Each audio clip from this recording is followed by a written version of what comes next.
Hello, hello, everyone. Sorry I'm a little late. I had to write literally the worst email of all emails. Holy shit. Hello, everyone. Hi, Carix. Hi, Chips. Hi, Ava.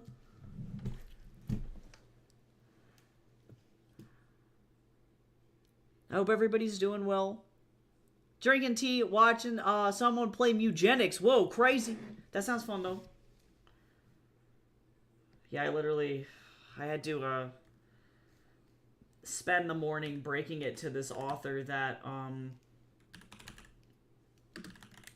unfortunately, by editing their work with AI, they effectively ruined their fucking manuscript. Because they had asked me the question, like, why so many other editors turned them down. And then I had to break it to them that it's because they fucking edited their manuscript with AI and thereby rewrote over everything. It's just hard. It's like trying to explain to somebody, like, because they're an illustrator, I had to effectively explain that, like, the situation, like, I don't think people realize how much ChatGPT overwrites your stuff. And, like, I had to explain to them, like, imagine if you took a sketch and you put it into ChatGPT and then you asked it to, like, quote, fix anatomy or whatever. It likely wouldn't just do that. It would change everything about the drawing, right? You would ask it, like, hey, can you fix the anatomy on this? And it wouldn't just fix the anatomy, it would, like, render the thing in a different style, it would add lighting, it would add background elements, it would do what it thought was best to, quote, improve the artwork and change the whole fucking thing. And so you can't do that, you know, and, like, I don't think that people notice or know that that's what that's, like, doing on the back end, is it's like it's rewriting the whole fucking thing. And so then now this author is in a situation where they're gonna have to, like, pretty severely probably add in an additional round of editing just because they didn't know, you know. So word of caution to literally everybody working on books: sending in bad writing to an editor is literally leagues better and will save you so much money and so much time than sending in AI writing into an editor. So just don't fucking do it. Don't use ChatGPT to edit your work. It won't work. Also, everybody should hydrate. I have chai. Jace is the fucking best and is like and made me some chai. I feel bad. I was supposed to have these done like last week and I did not. I guess fucking finals week almost killed me, I'm pretty sure.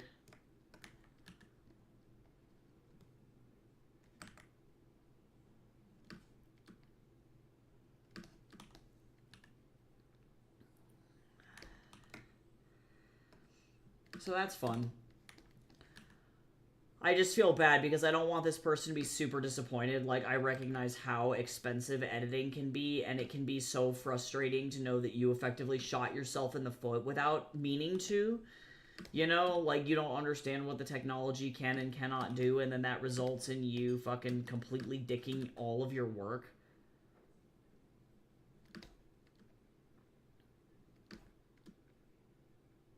Like, we can do an experiment.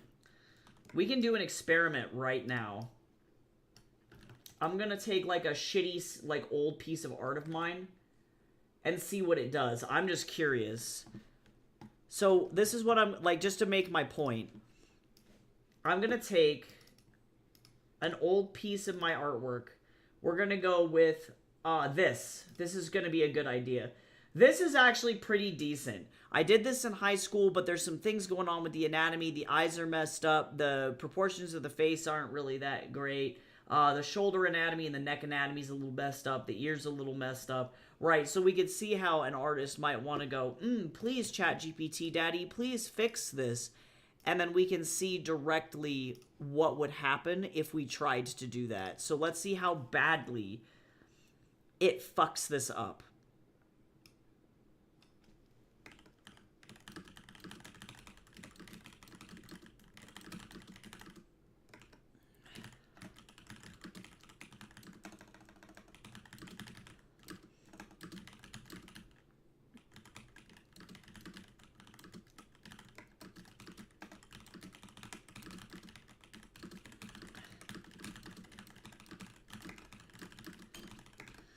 Okay, let's see. The prompt that I'm giving it is, please keep everything about this image the same, including colored pencil marks, composition, and marker lines, but just correct anatomy of the face in the same art style. This is my art. Let's see what it fucking does. I guarantee you it's about to just completely ruin this fucking piece. We're about to watch it commit war crimes.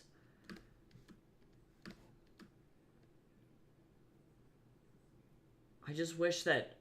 I wish that fucking AI propaganda was not so fucking bad. I feel like so many people could avoid this bullshit. Mister, what are you doing? Stop it. You okay? Poor Mr. Man. So, yeah, so that's what I got to do today. I do feel kind of bad. Because this person really needs help editing their work, and they've had several other editors turn them down because a lot of editors have, like, a I don't edit AI policy. And they were like, but this isn't AI. Like, I didn't go to ChatGPT and type in, write me a book. You know, I used it to edit. It's not AI. And it's like, well, I hate to be the bearer of bad news, but by doing that... Ooh, see? Okay, so now this is interesting. So ChatGPT is getting a lot better. It's getting a lot better. This is actually uncanny. But I want to see, I wonder what it would do with a more extreme example. So let's keep fucking with this. I'm just kind of curious. So this is what ChatGPT did when I asked it to fix the anatomy. And it did keep the work relatively the same, but I had a pretty good foundation to work with. Like, as a high school piece of art, this wasn't perfect. But you can see how it corrected the hemline, the edge of the hair, even though I didn't ask it to. Interesting. Interesting. And it corrected some of the marks on the chin, but not necessarily in a good way. And it also changed the color. Hi, Tess. We're doing an interesting thing. We're doing an experiment with ChatGPT to see how badly it fucks up art. Okay, so now let's take something that has really bad fucking anatomy. Really, really, really bad anatomy.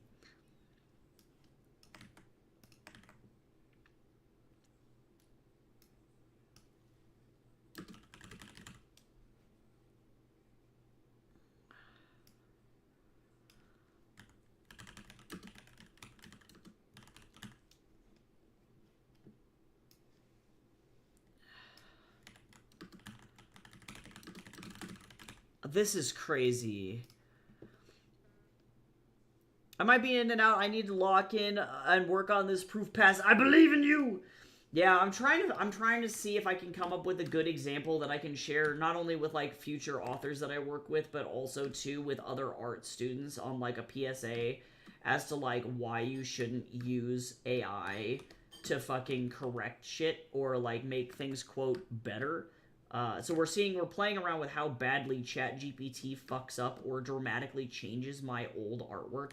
Because I would argue that this illustration that I originally did was effectively like, it was probably about, if I was a teacher, I'd give it a solid B+. It's like not quite there and needed some work. And so now this version of it is what a professional portrait painter might produce. Right? And I could reasonably do this on my own illustration and paint over it in Photoshop, right? And fix it. But this thing is like D-level work. Like, this is really fucking bad.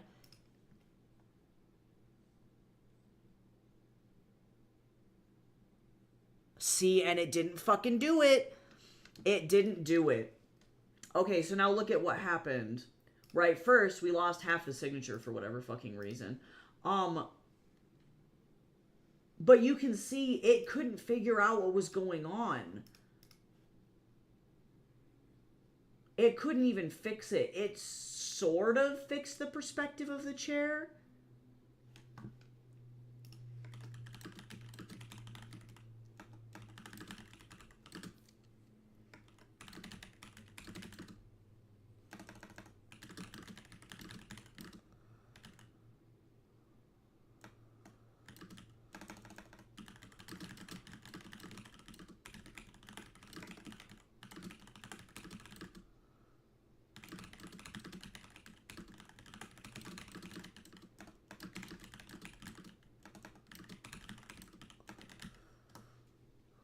So now, this is interesting.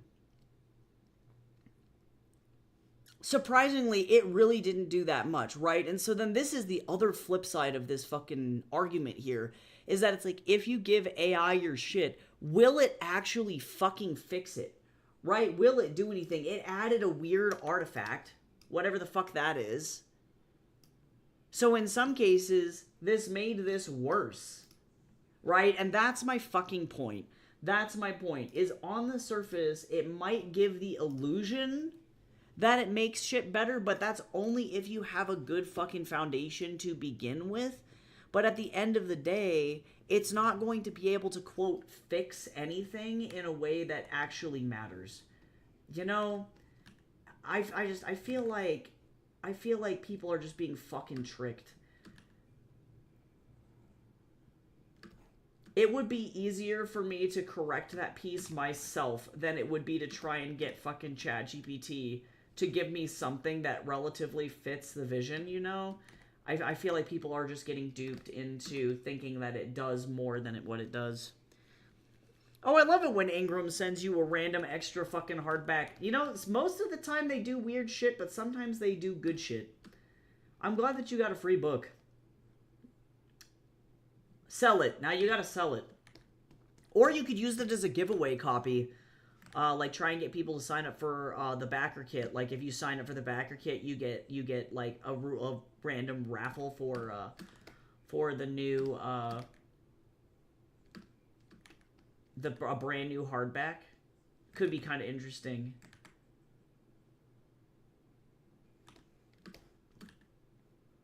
God damn it, guys. AI fucking sucks.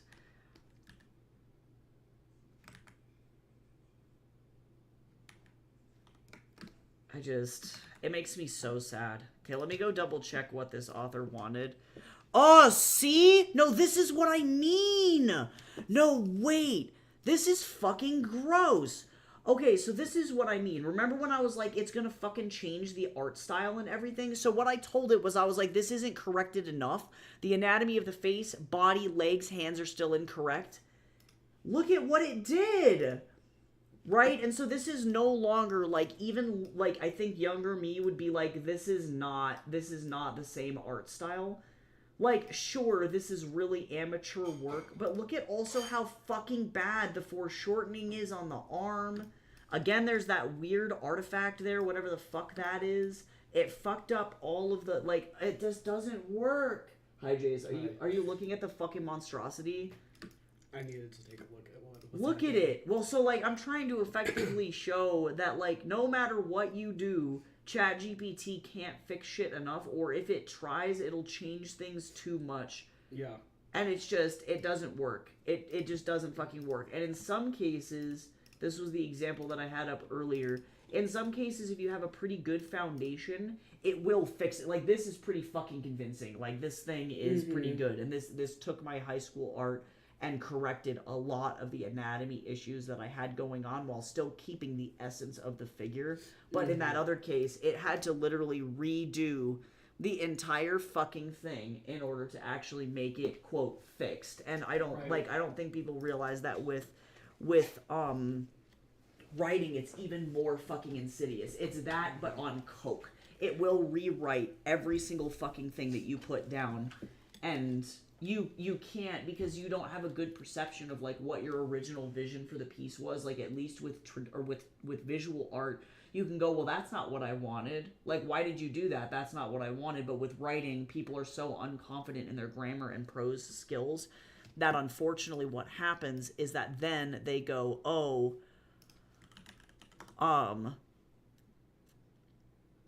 it fixed it, right? In my eyes, it fixed it. But then they don't realize that it didn't fix it. It fucking made it worse. Like,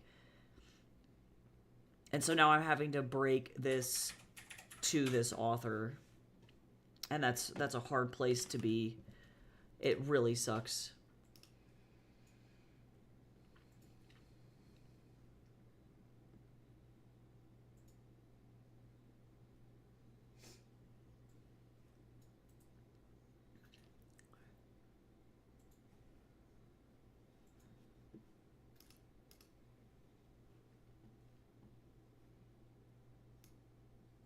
let's get some hazel green eyes in here. AI, yeah, Aqua, yeah. How you doing? I hope you're doing okay. Yeah, I had this, author send me their work, and it was like 99% chat GPT, and I don't really know what to do about it.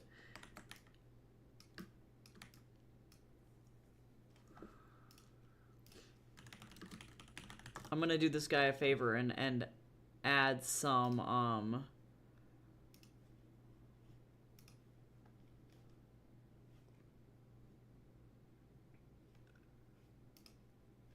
some colors here.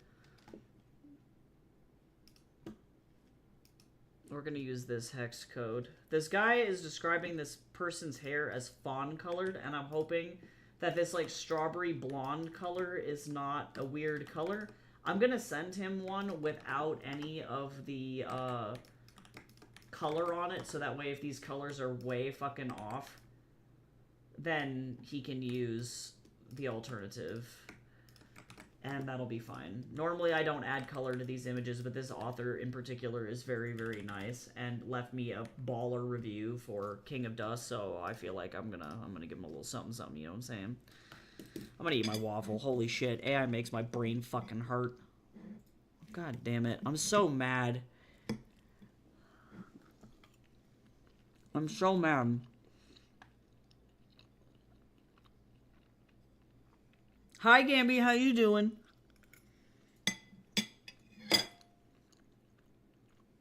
Oh my god, I'm so sorry. You're still not doing good. I'm assuming it's like the migraines that are causing all of the like nausea. Because like I imagine at some point your brain just goes, no, I'm done. And then just has a fucking conniption, which makes a lot of sense.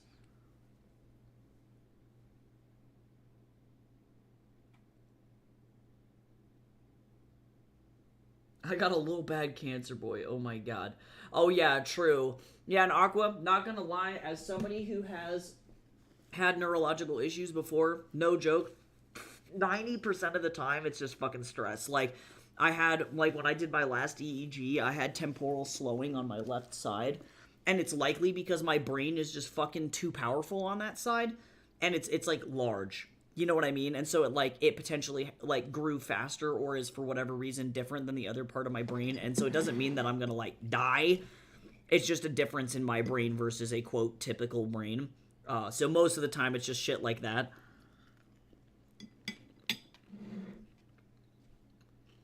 But stress is what made me have seizures the last time. Stress and lack of sleep. Those two things. But I hope that they figure it out. I'm doing good, Gamby. I'm doing all right. I am trying to cope. You know what I'm saying?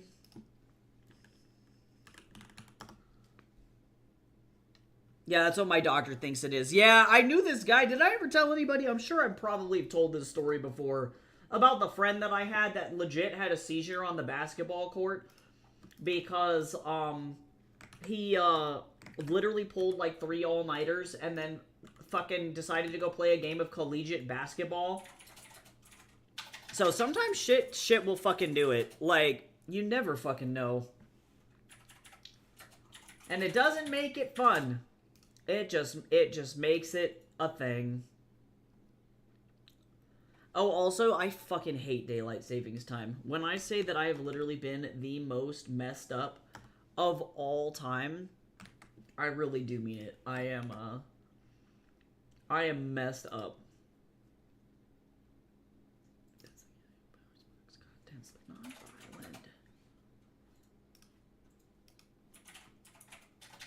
Oh, this is not the right. Let me just do a hyphen there.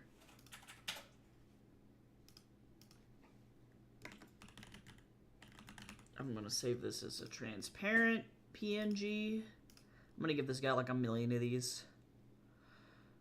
Yes, I actually just shared, if anybody is interested, over in the server, over in the meditation and journaling chat. this video by Therapy in a Nutshell that actually talks about why that happens, and how to better emotionally regulate when you are finding that you're like crashing and stuff. And she talks about the 3 different states of the vagus nerve, and why, you know, sometimes like if you are going through a really stressful situation, why your body crashes afterward and like all that other shit. And honestly, amazing. She's so cool. She also is neurodivergent as a therapist as well, and I find her content to be really informative. She also talks about coping strategies and how to help your body like kind of rebound from those kinds of things. Like if you're experiencing just like wackadoo levels of stress, what do, you know?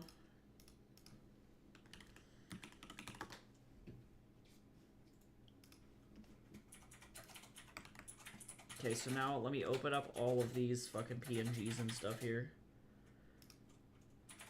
Because I need these 4 images, but they need to now be low resolution. But no, I 100% agree, Tez. I 100% agree. Standard time. We're moving to Canada. We just learned that they are all on, like this year, they're switching to 100% standard time. They're not doing daylight savings time anymore. Yeah, fuck daylight savings time, actually. Like, awful.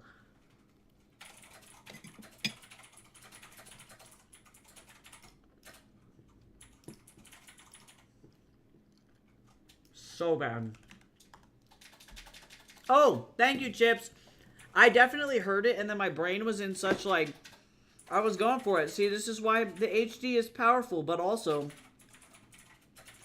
it'll do weird shit. I saw it, I registered it, and then my brain immediately fucking ate it, you know?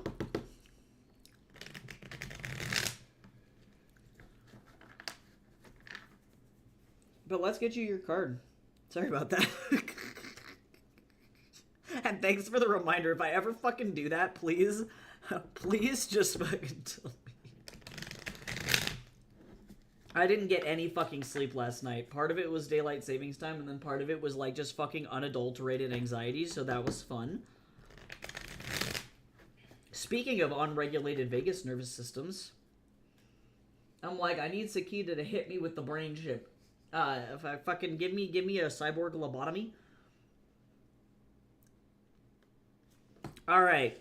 Also, we should hydrate, and also don't shrimp. Don't do that. All right. Oh, I got 6 of Cups. Says whatever you got going on, there's a lot of emotional stuff happening, which makes a lot of sense.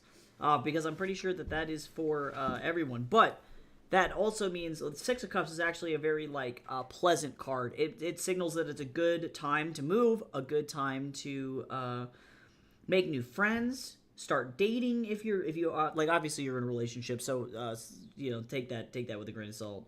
Follow your dreams, you know, really good shit. It's a very good, like, you know, sit back, daydream a little bit, enjoy the clouds as they pass, try and worry less about, as hard as it fucking is, about you know, all the crazy shit going on. But definitely it's okay to just kind of take a step back and sit down and process shit that you've been through.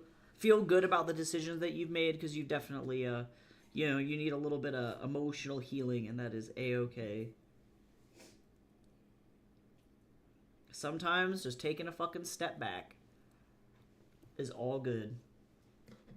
But friends will be helpful.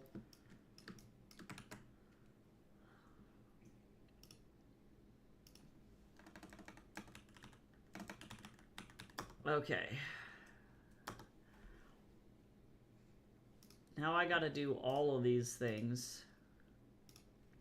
I gotta make so many of these things. Let me drink some fucking chai. I actually ate my waffle.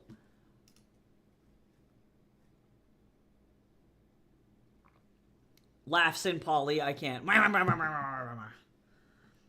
Sometimes it's the right, ain't that just the way?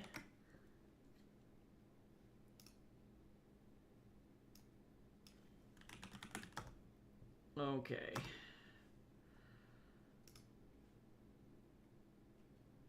No. File. Save as. PNG. Is this going for web?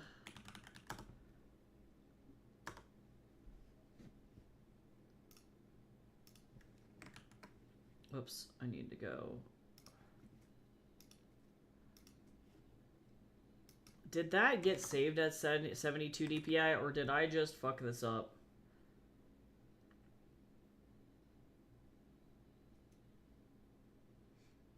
Did you get... No, I'm just a big old dummy. There we go. Better. I'm fine.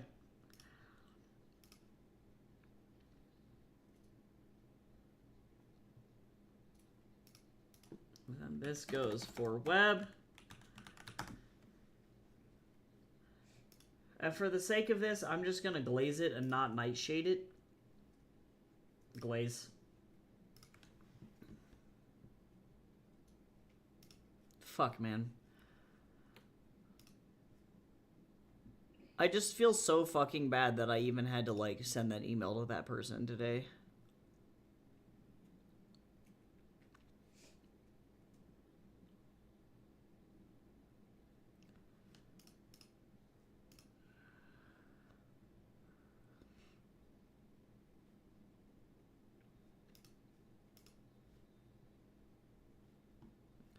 Okay, let's go. Select. Glaze took 4 million years to open. Art. We're going to also get started on this thing for Gabriel as well. Alright, so we're going to take, this is for web, transparent, transparent, no color. All of these. And then we're going to say save as, art, commissions, select folder, go! I'm going to have to send this guy a zip file probably. But that's okay. Alright, so now let's make Gabriel's thing.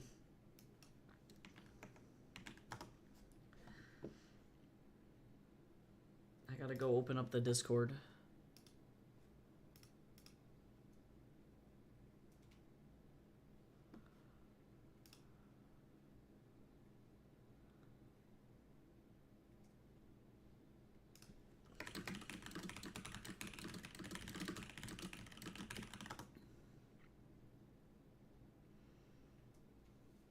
Okay. Alrighty. Welcome back, Carex. Welcome back. Let me get... Holy shit.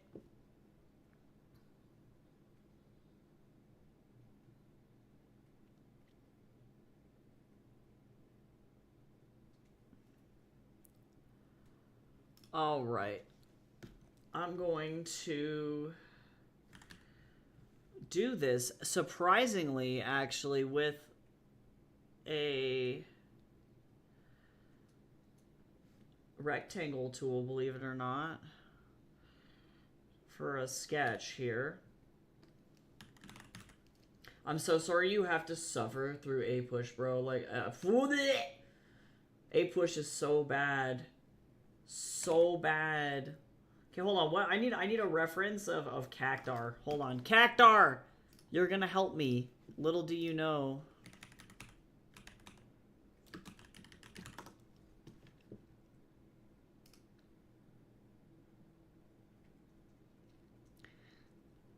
Surprisingly, this is a super useful image. Who would have figured? Okay, let's get some gesture going here. Yeah, I love Panic. This was their best album in my opinion. This is the Blockhead Tunes playlist. So Brady's cousin Blockhead is a professional like YouTube music critic. Like that's his job as a YouTube music and film critic. And this is all of his music. If you want to listen to this playlist, it's available on my website.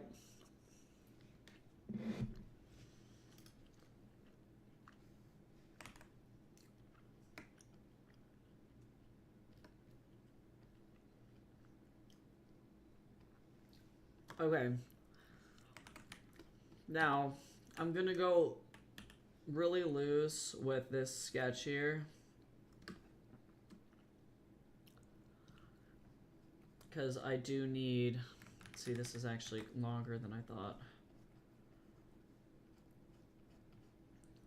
Gabriel definitely gets the A+ for giving me the most fun and bizarre like character shapes I've ever worked with. Typically, like, this is a $10 doodle reward for Gabriel for donating to my Ko-fi. I really appreciate it a lot. All right, let me go get where the fuck did Cactar go? It's not necessarily... This is going to be a very, like, Adventure Time, like, adjacent drawing, I think, actually.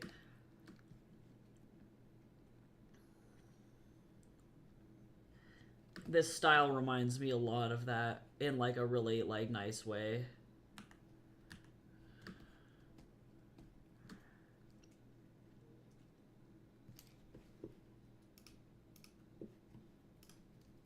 I do like it though. I like the fun, like, cartoony shapes, you know? Like, it's a really cool place to be. It's always fun to create characters. I think this character's a little wide. I'm gonna just kind of... And then let me move my perspective. There we go. A little better.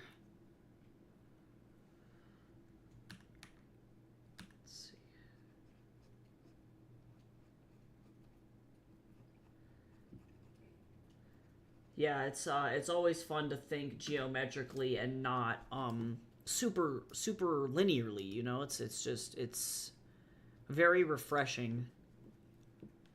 And actually, I don't think I'm going to do the bent knee Cactar front leg. I love the dynamism of the Cactar pose, but I think for the sake of this, let me move this leg just a little bit over. It really makes you think about how shapes work, you know, and like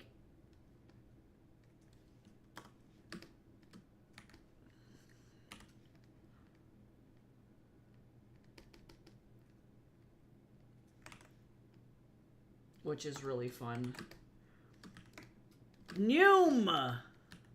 Oh, thank you so much for that review, Aqua. That means that you get a portrait commission of a character of your choice. So feel free to DM me any references that you want. It'll be black and white and in line art, so keep that in mind.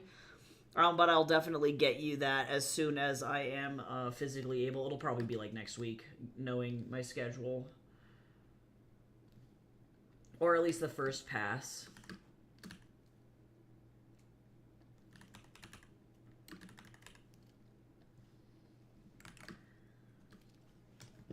I really appreciate that, though. Thank you so much.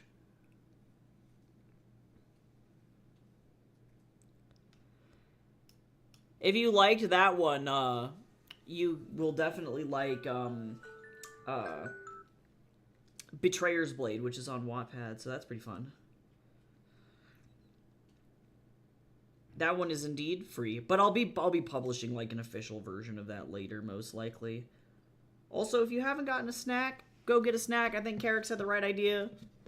Go grab a snacky if you're hungry. I'm gonna feed my Snorlax.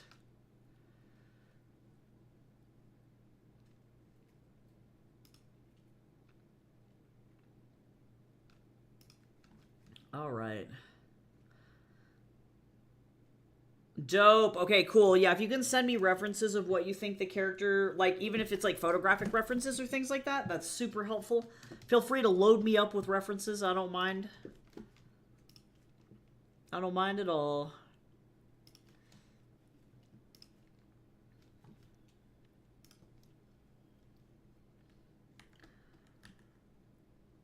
Yeah, this character very much has, like, the vibe of, like, a Nintendo character or an Adventure Time character. Like, it's got a lot of the same shape language that Pendleton really likes to use. And I absolutely love that. It's just, it's so, it's got like this nostalgic quality to it. Give him a little bit of a determined expression here, just ever so slightly. And then I'm going to ask Gabriel what kind of flat colors he wants to, because he deserves that. Yippee! Oh, thanks. Thanks, Aqua. You're so awesome. Oh, awesome. Cool. Oh, I'm so glad that you have an Artifice page. That's perfect. I love good reference pages. That's so awesome. Yeah, because I think, if I remember right, you did, like, character sheets for them, like, reference sheets. So that's super helpful.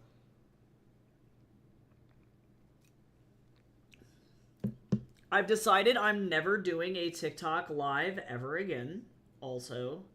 Not until I have, like, 10K followers, because unfortunately, what ended up happening is the TikTok live actually hurt my algorithm. So we're not going to do that again until I have, like, more followers. There's, like, no reason to do so. Oh, sure. Yeah, totally. The ref for the post would be perfect. Thank you. That's awesome. Yeah, it, like, nuked my videos. I typically get, like, 1K views, and then, all of a sudden I was getting, like, fucking 100. It was really bad. TikTok went, suck it. And then I was like, no, why? I'm sorry. I didn't mean to.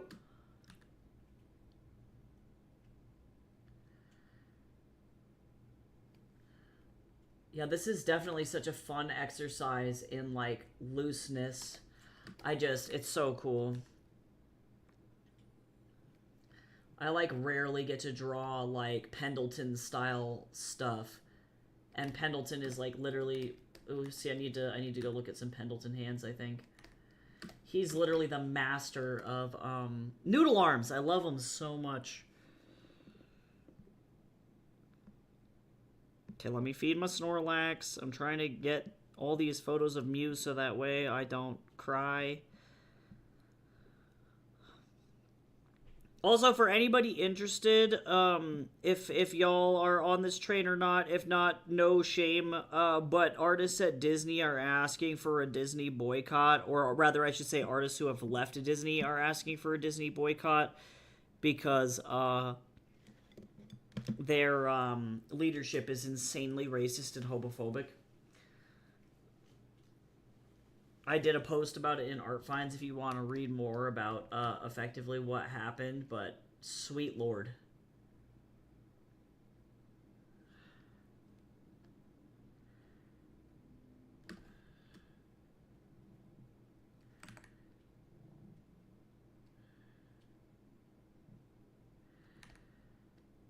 Yeah, see, so yeah, you're good. I think, honestly, where they're at is it's because most people are kind of boycotting in that way. Like, we've been doing it for a while. So they're trying to blame all of their, like, financial shortcomings due to boycotts over, quote, DEI wokeness, which is not a good look.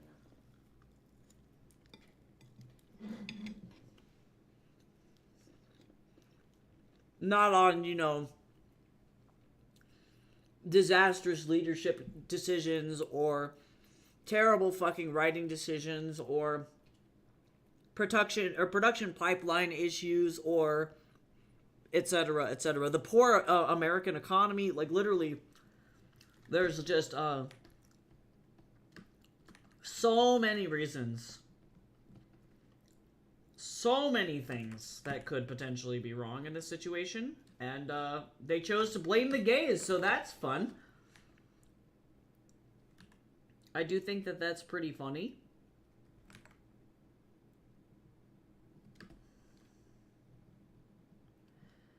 But not in a ha-ha kind of funny, more in a, oh wow, you kind of suck funny. But it doesn't really surprise me. Like, I recognize that the company went from John Lasseter, who was accused of SA, to this new CEO who hates gay people. So, like, there's... Or not the CEO, CCO for Pixar. So, you know. Not necessarily super surprising, but... Hey, Endless, what's going on?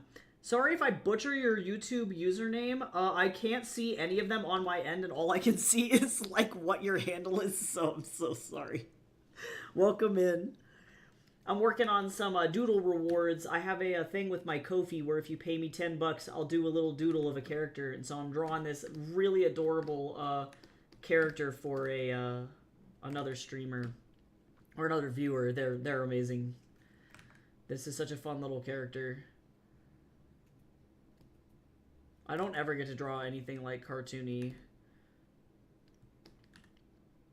so this is always a delight. I have to ask Gabriel what colors that they want for their character, though. Let's do some running. This guy just felt like running. He's running. Noom. I'm actually gonna fix this wrist.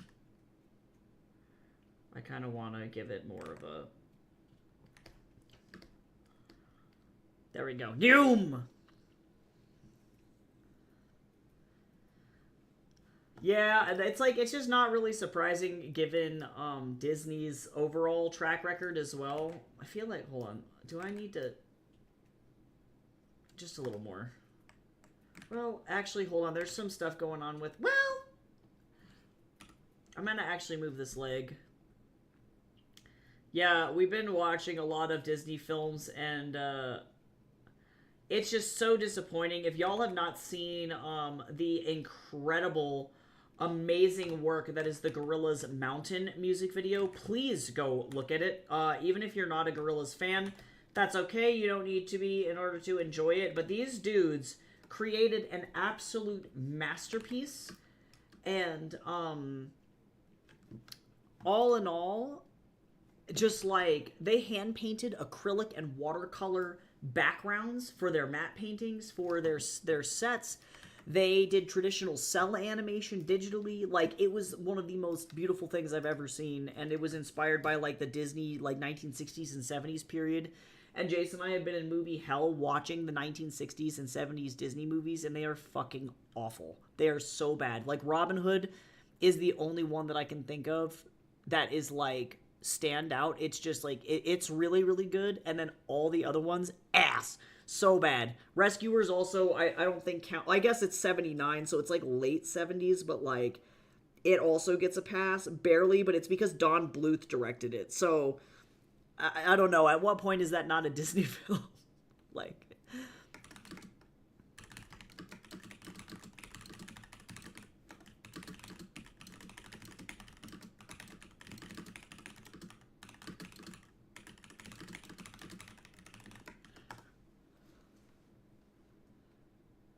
honestly, getting distracted by a Canadian boy band is not a bad thing to happen. Yeah, here, I'm just gonna open it up because holy shit. The music video is very long. It's more like an art film, but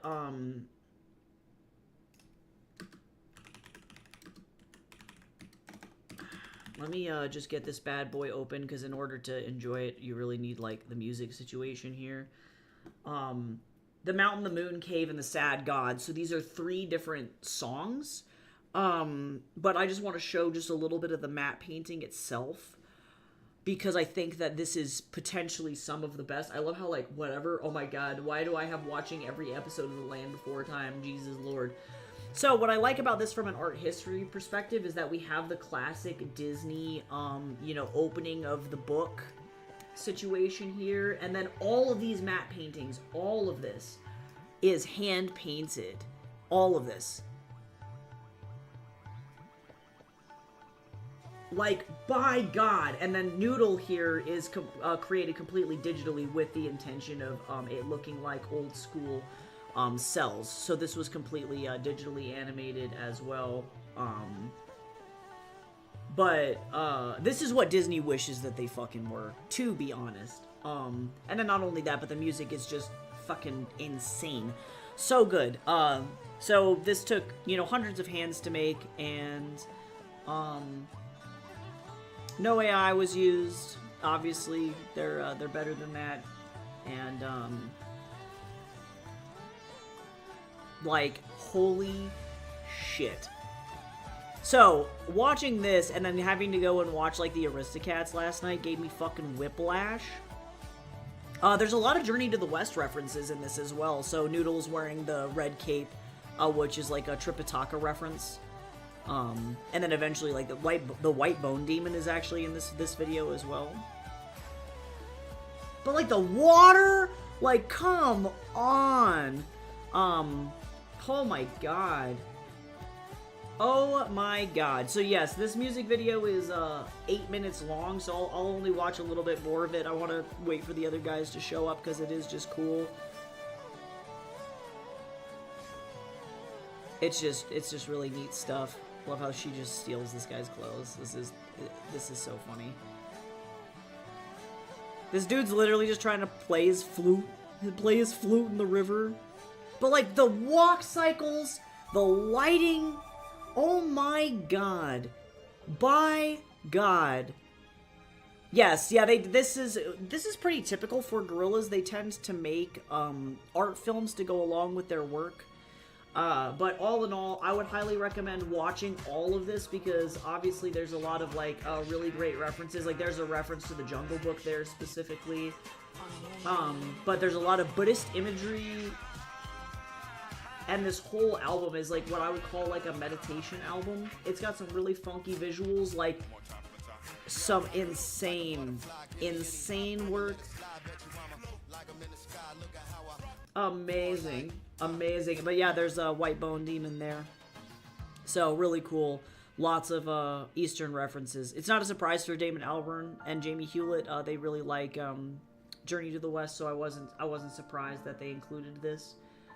But by God, so everybody should go and watch. This is the Gorillaz, the Mountain, the Moon Cave, and the Sad God. If you want to have your faith in humanity restored, that pretty much injected pure serotonin directly into my face. I feel like the thing that disappoints me the most about Disney is just the fact that, oh yeah, Carrix, have you seen any of Jamie Hewlett's Journey to the West art? So these guys, the guys that are behind Gorillaz, made an opera, a Chinese opera, a Journey to the West opera, and he did amazing. Like, oh my god, like this is one of my favorite images literally of all time of the Monkey King. Like, oh my god. It's just so beautiful. So I absolutely love Jamie's work. Jamie Hewlett is probably one of my favorite illustrators.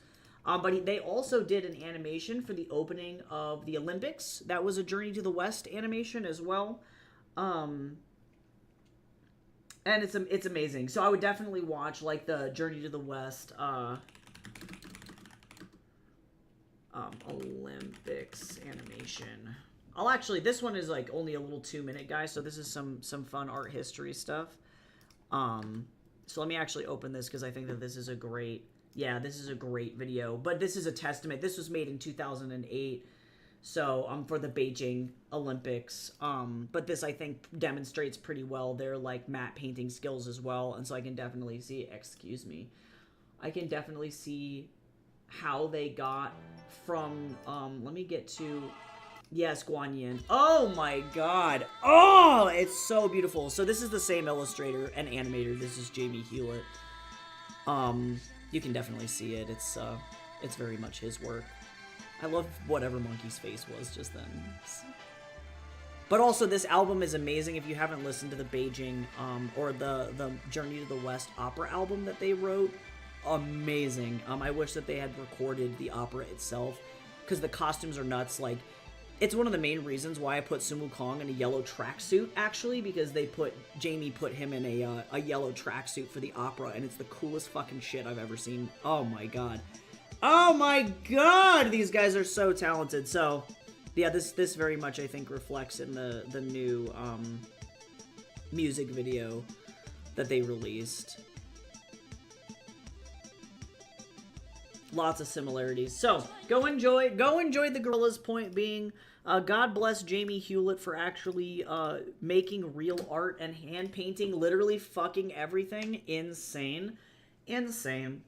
So, I really do appreciate that so much. Like, he's just such a cool artist.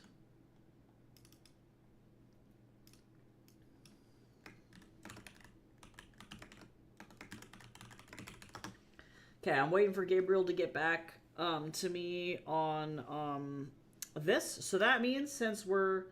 Oh, I think this glazed... Did this glaze effectively? Oh, it's still going. Sweet lord.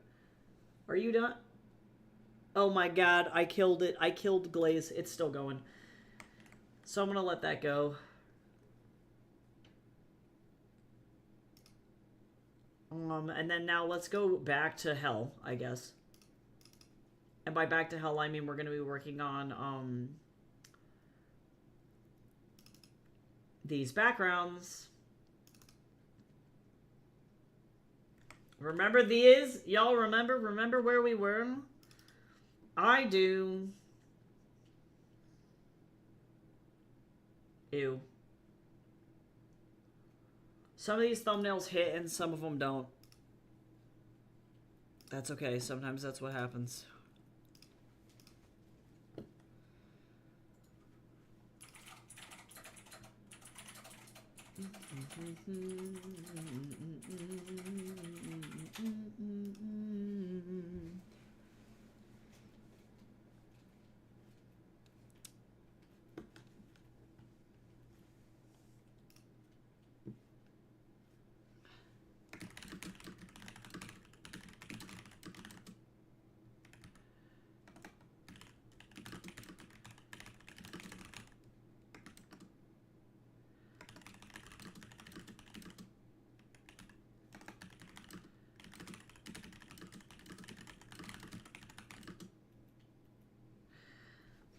I guess what I'm gonna do is I'm gonna do some, now that I have like the basic layout of this room, like we know that the bed's kind of in the corner, he's got window, and then across the way is the dresser here, and then all of this is doors over here. I didn't put curtains on this one. I'm gonna do one that's actually just the wall. But let's bust open my favorite guy, Perspective Grid Maker. Oh my god, I love this thing so much. Thanks, Ruben. Hey, pizza lover. It's me, Easy Cheese. Oh my god, now you love the pizza. The cheese cycle is complete. How you doing? I like the username change. Sometimes it pays to be an animal, sometimes don't. Oh my god. Why would you bring Titty Mitty into this conversation? What did Titty Mitty ever do to you? I'm gonna do like some one-point perspectives, I think, of this space. I love DC Comics now. Oh my god, you've evolved. I also really like DC Comics. I prefer DC to Marvel like 9 times out of 10. Harley Quinn New 52 is my shit, and so is 80s Batman specifically. I love those two things. Oh yes, Superman animated series. Ooh! Good shit. I love it. Yeah, I'm more versed in anime or in Batman stuff than I am in Superman, but oh my god, this reminds me, I have to remind everybody of this anytime Batman mentioned. Everybody has to go watch Holy Musical Batman. I'm so sorry. There you go. There you go. I'm just saying. Everybody's got to go. Look at Robin's little shorts. It's just underwear. It's just briefs. This guy makes a mean villain though. But I also really do love Clark as Superman. He's amazing. Amazing work. I love Superman in this. They gave this man blue lipstick. Shit's crazy. But yeah, everybody go watch that musical. It's actually a fucking treasure. As somebody currently living in the American dystopian hellscape, it definitely feels pretty relatable. Actually, I wonder if they have The American Way on Spotify. Please, dear God. Please, dear God. They do. Okay, hold on. Here we go. This is how I feel about the US right now. Oh my god. Oh, it's the best musical of all fucking time. It's a parody musical, so keep that in mind. It's meant to be kind of silly. It's definitely not meant to be serious, but Justice. Oh my god. Holy shit, do I love this musical.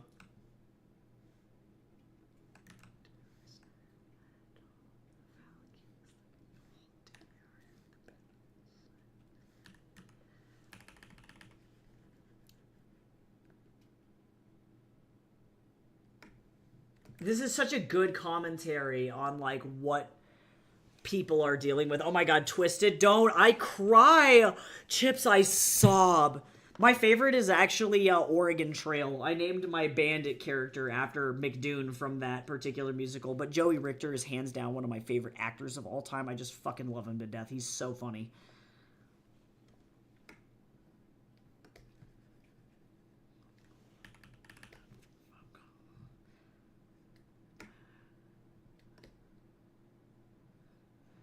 The lyrics are so insane. I love how Batman just decides to kill everybody.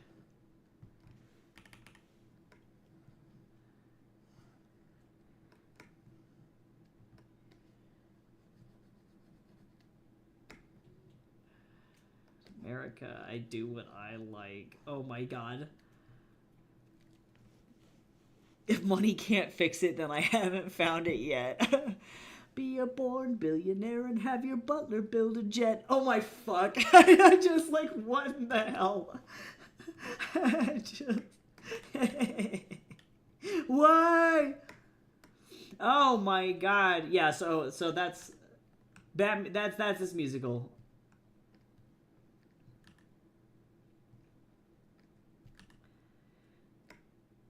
Yeah, if you're a serious lover of Batman, don't take this too seriously, because it's,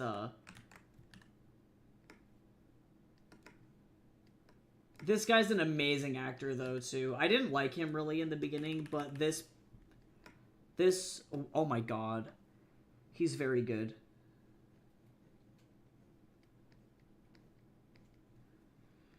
And he's entirely candy-themed as well, which is super funny. So funny.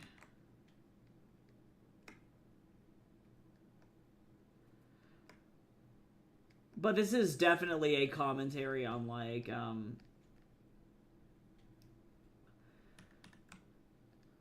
American exceptionalism,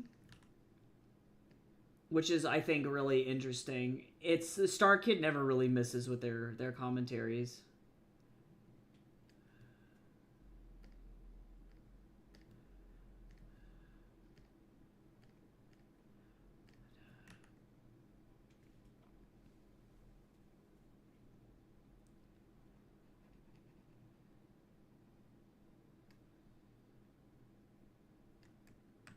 Fucking game of chess. Oh my god. Oh my god. A briefcase filled with fucking Two-Face. Oh my god. I'm fine. Oh my god. Most of us are Mexican. I can't. Oh my god. Yeah, fucking Two-Face. I swear to God. I feel like I am Two-Face on the inside, really. I don't think he has any fucking clue what's going on, and I respect that for him. I really do. I think that he's just confused. And I'm like, me too, bro. I don't mind. I recognize and understand what it is to be confused. Look at that. I gotta get back into, like, being in the flow here. But yes, if anybody wants to see a hilarious fucking musical, Twisted is great. Holy Musical Batman's definitely one of them. But particularly if you're frustrated with the way that American systems function, Holy Musical Batman's a great caricature on American exceptionalism. It gives the same vibes as Hetalia. If you liked Hetalia, you'll like Holy Musical Batman, probably.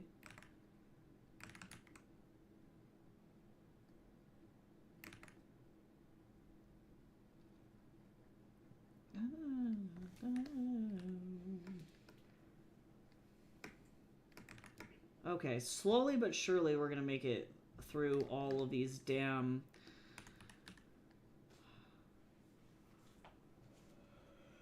I need a good foreground illustration here. Gets war flashbacks from Italia. I love Italia so much, dude. It's one of the very few anime where I'm like, the dubbed version is better than the subbed version. I'm normally very particular about that, but the stupid accents are literally everything. They're so good. Holy shit.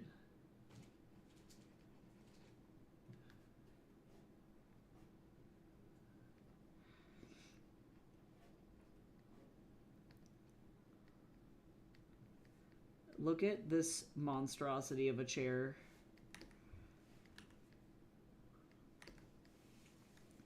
Oh my god. Alright. Let's get the door here.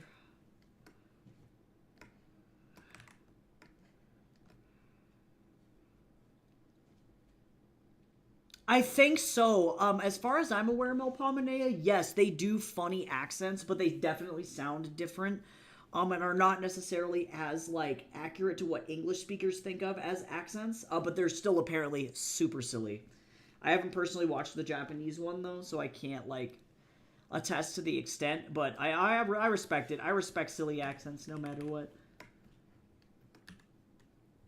Oh my god, I wish I had an Alani right now, Aqua. You have no idea. Oh my god, if I could just Alani it up right now, I think I'd be alive. I would live. I hope you're doing great, though, today, Melpomenea. Does the Italian-Germany voice actor speak with a caricature of German-Japanese words? I have questions. We could probably listen to it. I'm gonna have to look it up later, because now I'm curious. Now I want to know. Like, to what extent did the actors go ham?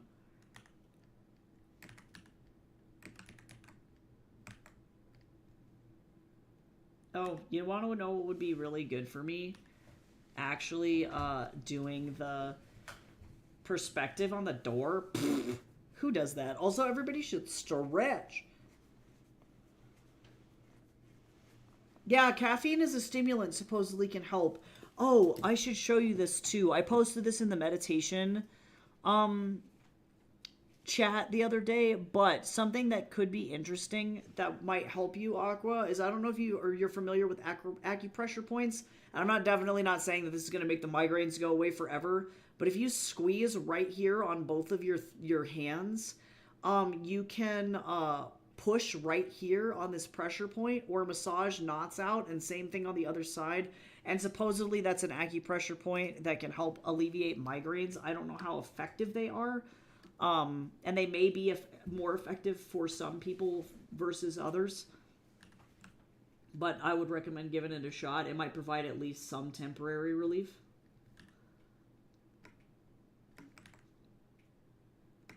I think it helps more if you go and get more frequent, like, acupressure or acupuncture work versus just, like, doing it to yourself.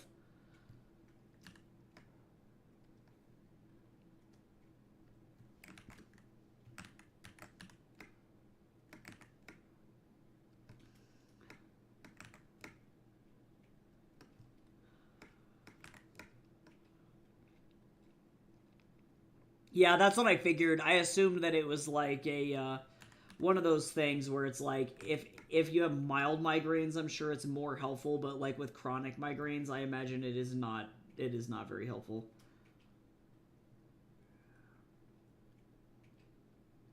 This guy has action figures out the booty hole. So many action figures.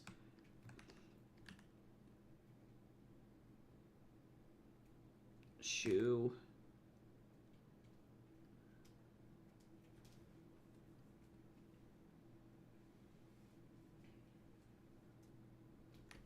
Shoes.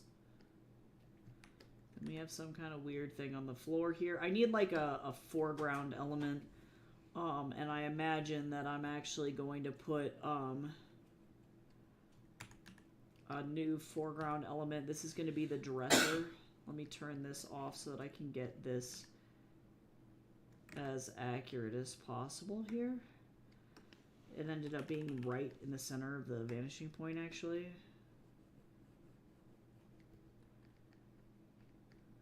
Oh, no me gusta esto.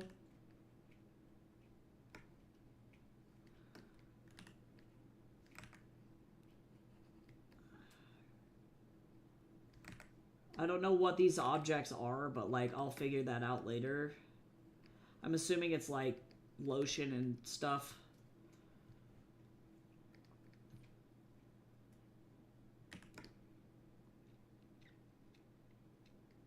I'm actually gonna move this.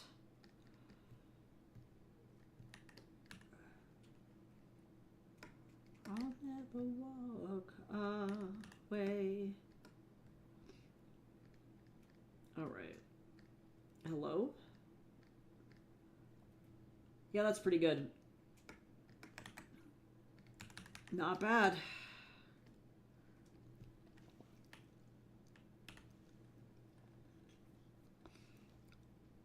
Oh, true. Carrick's no joke. Massage therapy is like one of the only things that actually helps me. To be honest, like, oh, this is actually a pretty good thumbnail. You know that moment when you accidentally, like, cook the first time?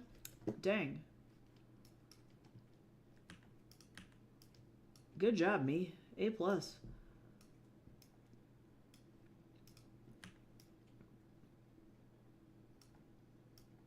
Oh, I didn't crop it.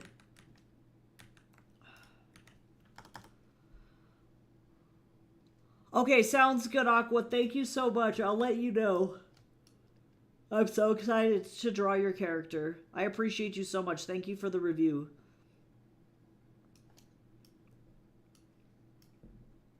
One Pill Reflection definitely needed the love. I know that one has, like, I think the lowest reviews out of a lot of my work, because it's just not one that people buy often.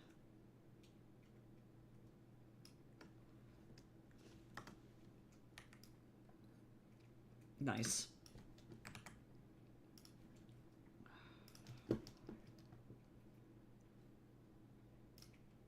Nope. Bye, Chips. See you later.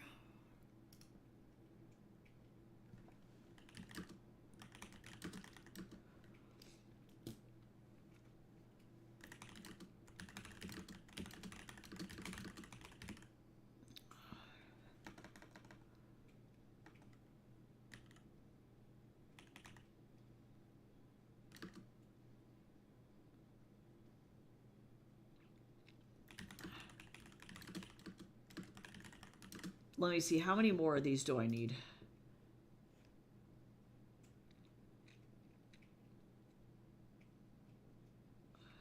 One, two, three, four, 8. I'm just gonna do 12. I don't have to do 15. I'm just gonna do 12. So that means I need 6 more.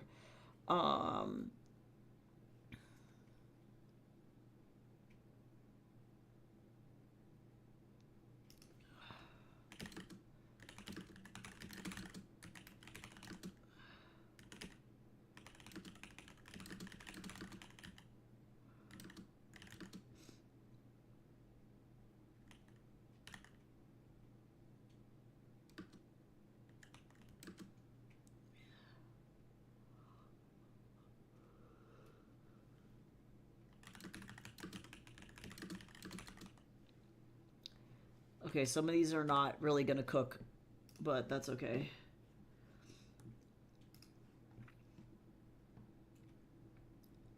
Yep.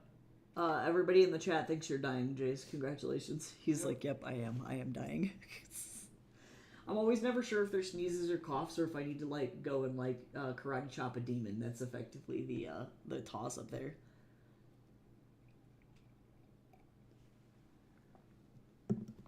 Okay. I'm just gonna do one directly from above, and hopefully this doesn't suck.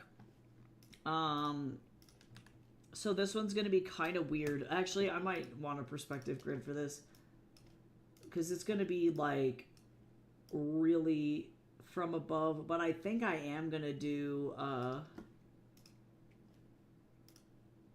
1 point instead of 2 point. Just because I've done a bunch of 2 points and I feel like we can get some 1 points in here.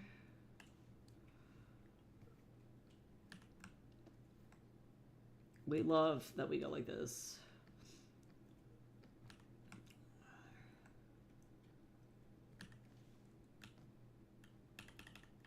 It's not like truly, actually, it's not the perfect oh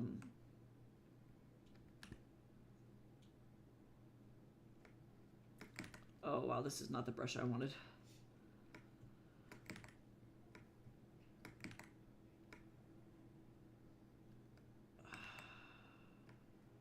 Sure. I'm not saying this is going to be the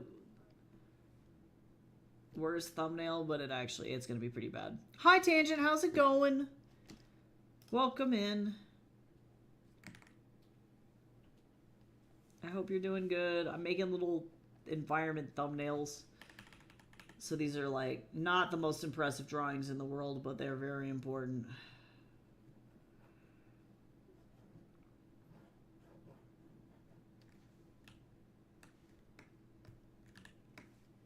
At least this gives kind of like a wider idea of what this environment looks like.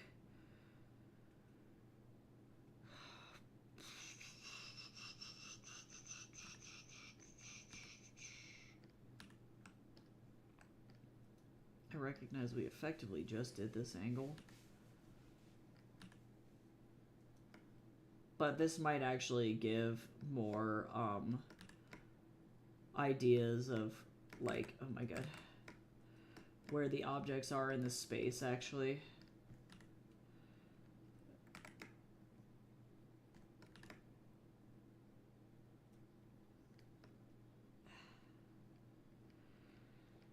It's a little bit. We're working on some thumbnails for a bedroom.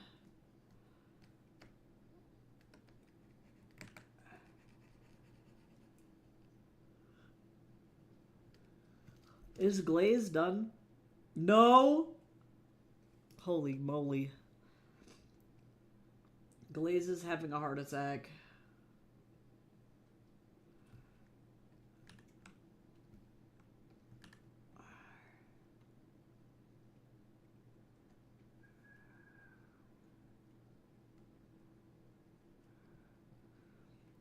Nice little balled up quilt or something there.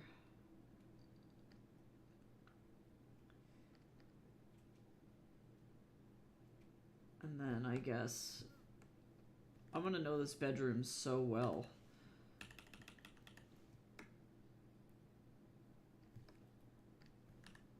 I'm actually gonna do this on a new layer, because otherwise I'm gonna regret that.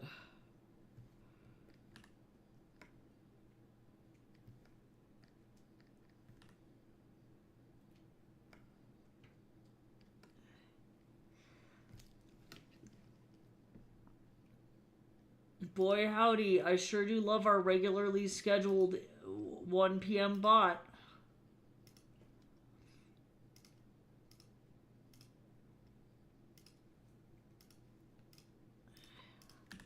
It makes me so happy that real people actually come into this stream, because let me tell you, the amount of bots that we get is kind of low-key insane.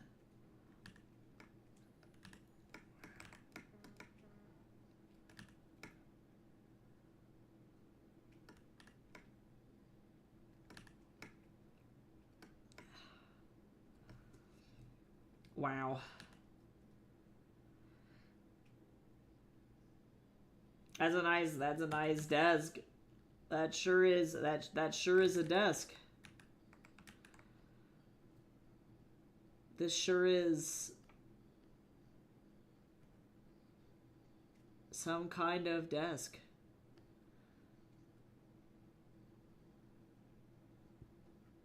Don't you just love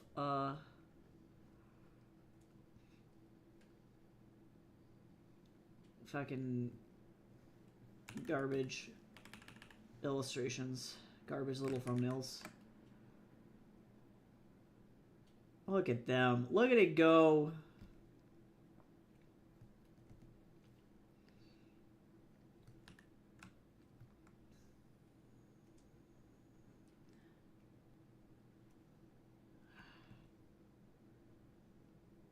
Sure.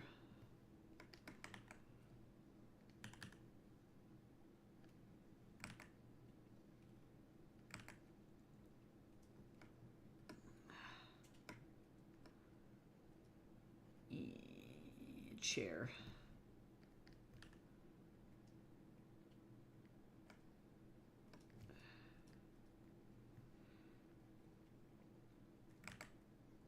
The starfish chair is like, this is such a weird, whoever decided how rolly bottoms of chairs work, so weird. Like, who decided that this was gonna be how this was gonna go? Which human was like, but guys, it's fine. Is that the best chair I've ever made? No. Will everybody collectively recognize that as a chair? Yes.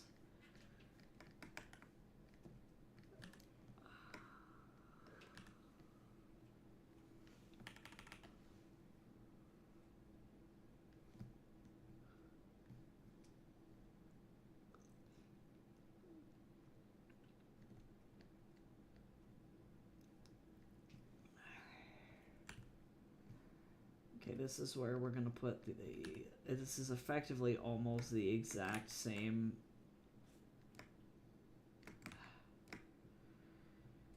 composition as the other thing, but that's okay, because sometimes you just need to do the same thing, just from a different angle. You don't know. You don't know what's gonna work. That looks like a wiener.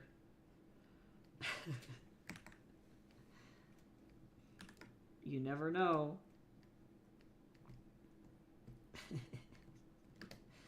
Need to watch out. I gotta watch out.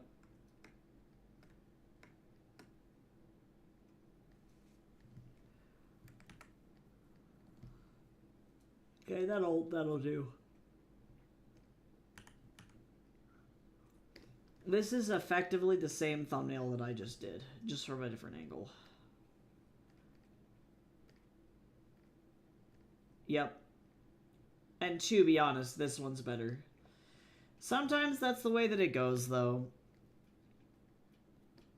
And you go, you know what? I made a monster, and then everyone goes, yeah, and you just have to kind of deal, you know?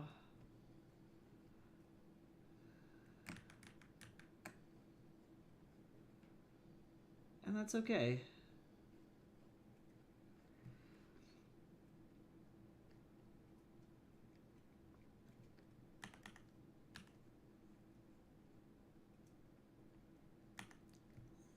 That's all right.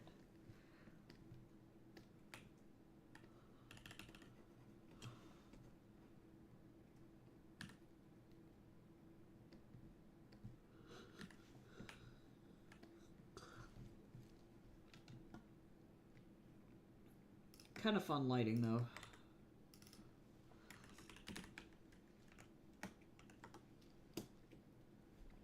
Oh my god, a postman in a tiny train also sounds delightful.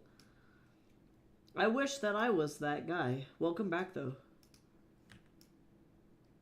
If I can finish up these thumbnails today, I'm going to be very pleased with myself. And then we can pick whichever one is the best one. We might do a Twitch poll. We'll see what happens.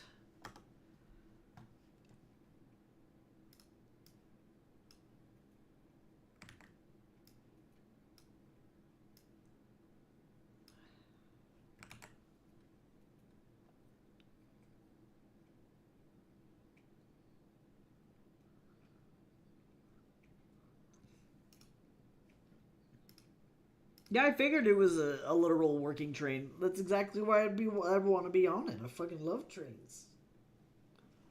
I love them. They're so cute. Big trains, small trains, all trains are good.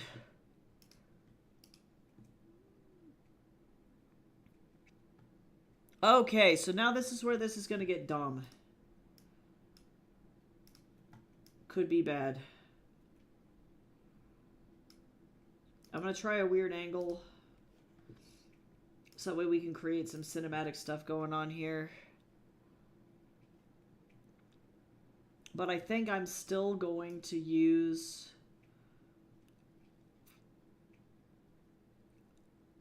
a 1 point perspective, but I think I'm going to go like this.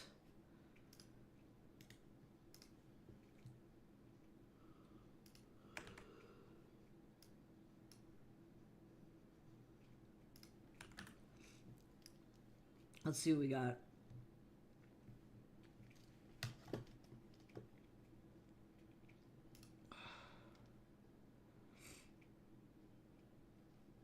I'm so excited to watch that train video. Thank you for sending it to me. I'm feeling alive. I do love trains though. Trains are silly.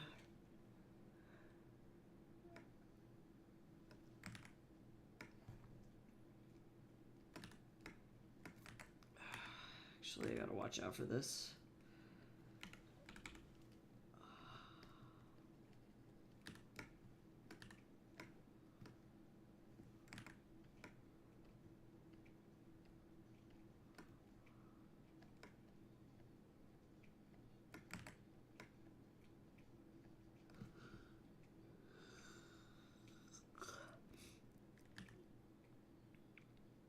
Alright, so now what's gonna be interesting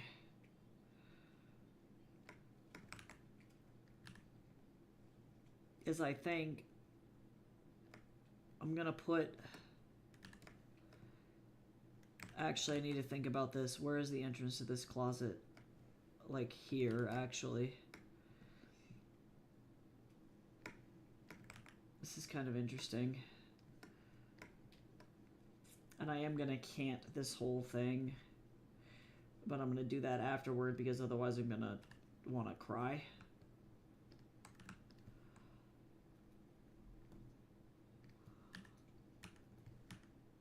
Why would you do this? Thank you.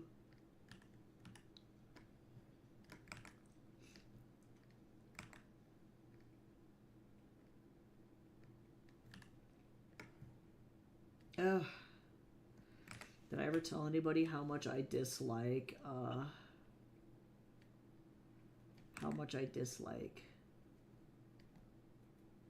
doing... What, this seems... Hold on.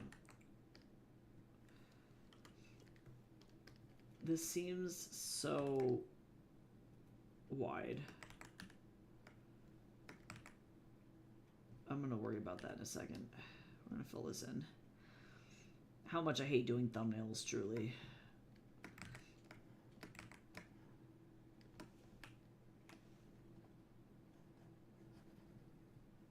You can see.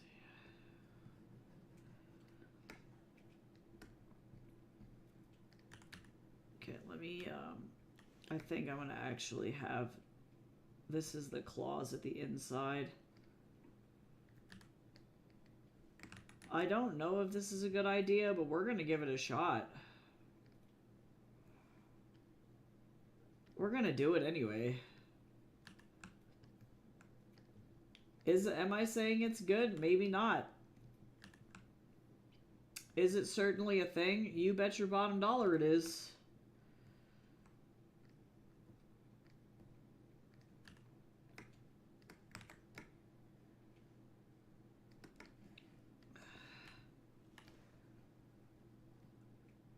And I'm gonna have to cant this.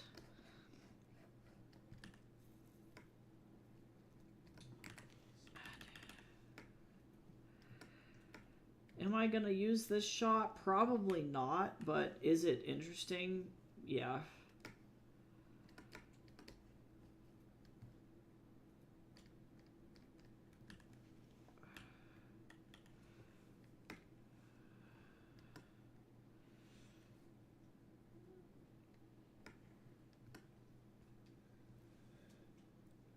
I imagine that these are like accordion doors.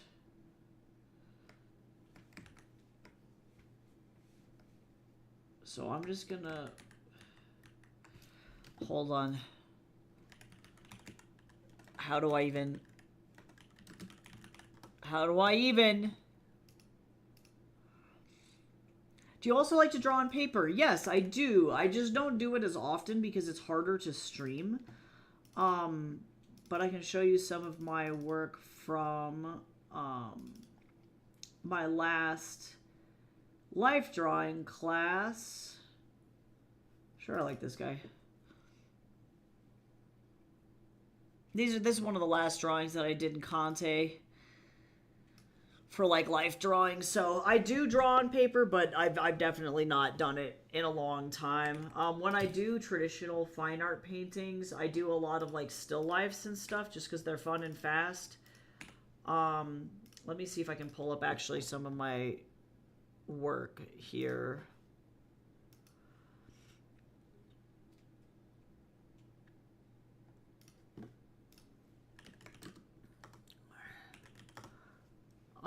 Here's an oil painting that I did also for that same semester.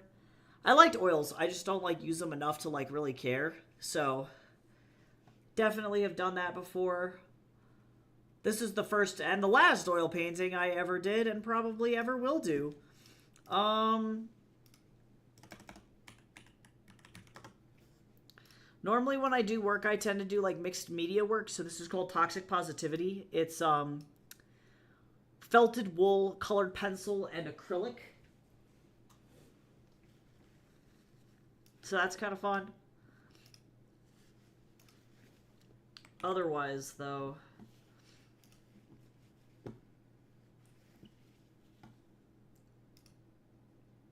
a lot of my industry is like digital work, so I tend to not do that.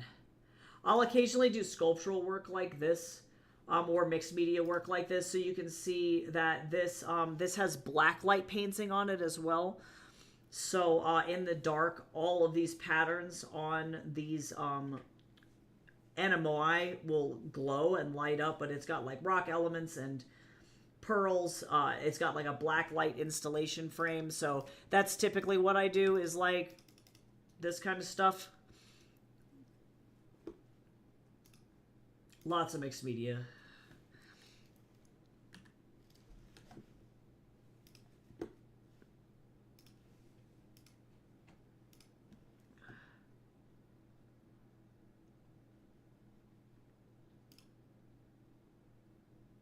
Okay, so effectively what I need to do is I need to figure out where the point is that this door is going to effectively go like this. I need to actually make this way larger because otherwise this is going to be just like, I'm going to actually draw in this door and then I need to change the perspective of this closet because otherwise this is going to be like the most boring fucking shot of the inside of this closet ever. So hold on, let me fix this.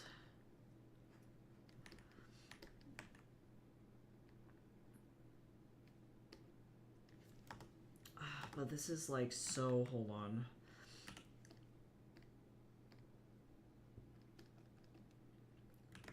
I need a better...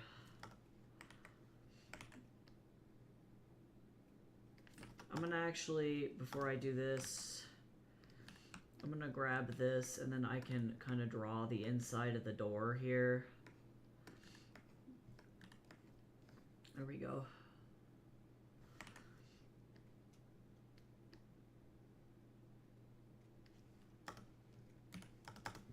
Much better. That way I can have some semblance of the bedroom back here, because otherwise this is really lame.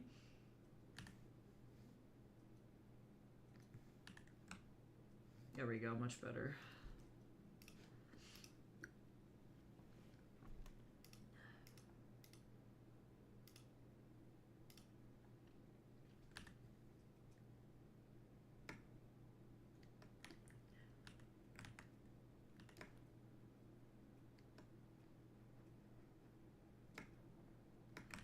Bed.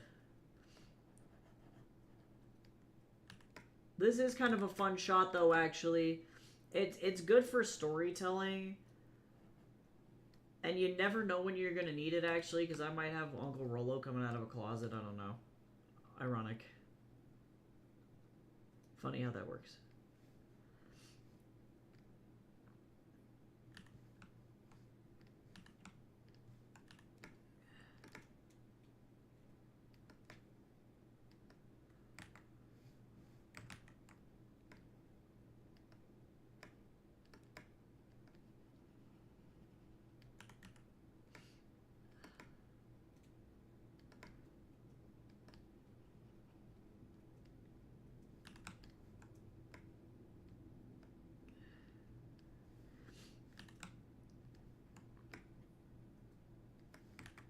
Actually do this behind.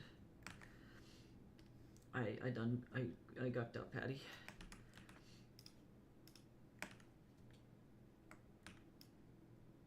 Yeah, mixed media is definitely my favorite. I prefer like acrylic and gouache though. All of my current pieces that are for sale are actually on my Etsy if anybody wants to check it out. I'm trying to get rid of all of my fine art before I move, and I have a lot of pieces that are like under 50 bucks.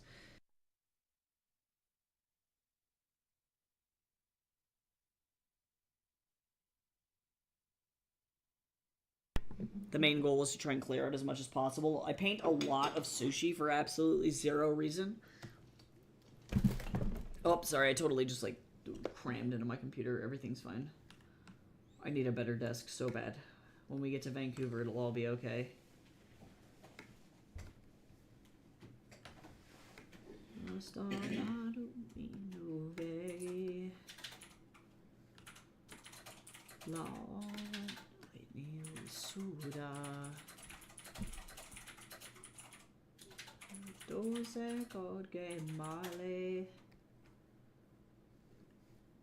Paista, paista, kauge male. Use duse kurge male. Paista, paista, kauge male. Sure.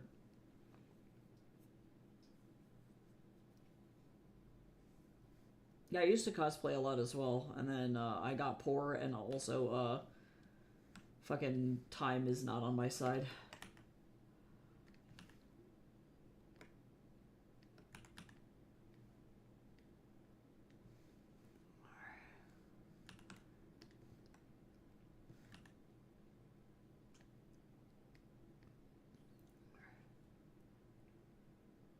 Sure.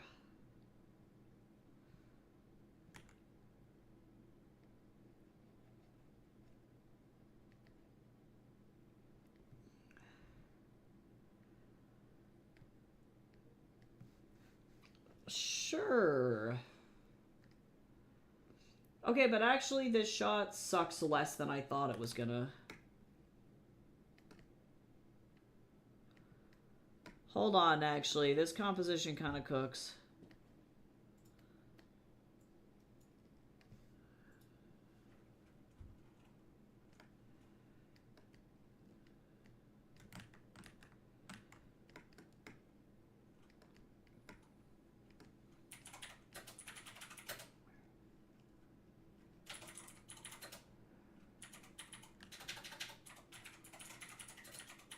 Yeah, not bad. Hello? Photoshop, please.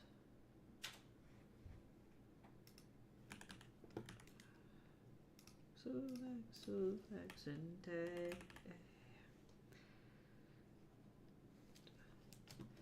Sure.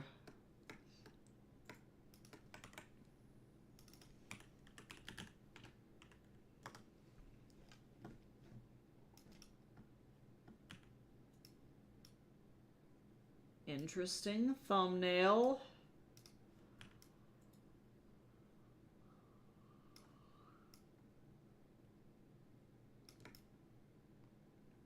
Look at that. We're making it happen.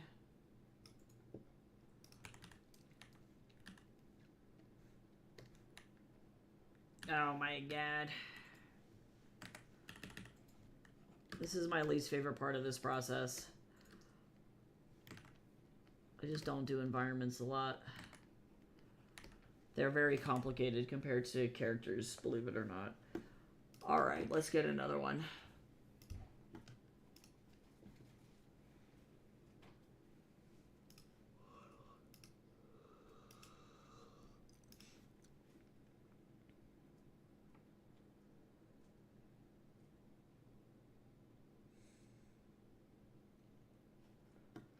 Okay, so now I'm gonna actually just do one that's like... Ugh, I don't know.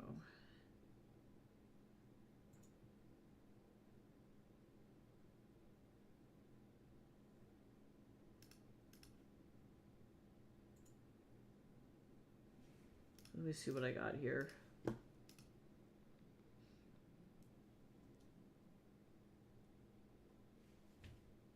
I'm gonna actually focus on this window, I think, and I'm gonna do another 1 point perspective.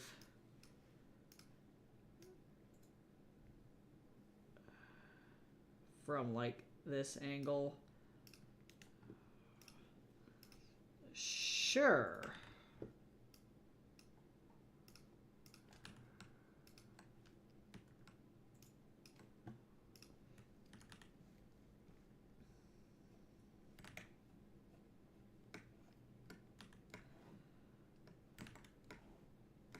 Actually, I'm gonna make this closer to the window, actually.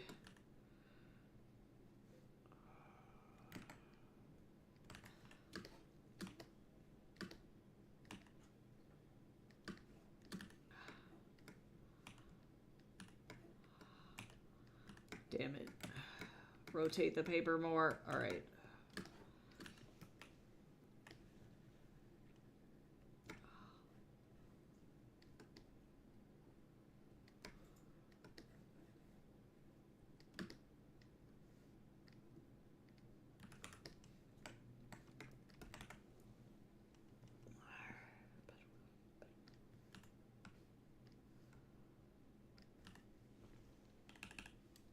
Just being able to actually see what's going on over here is kind of important.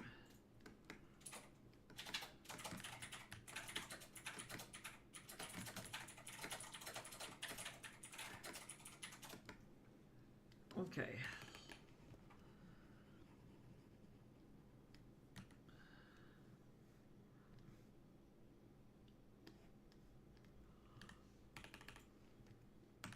I'm gonna be trapped in thumbnail hell for like 3 weeks.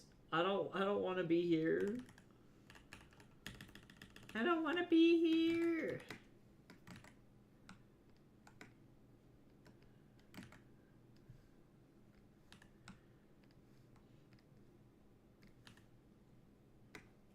I just want to be free.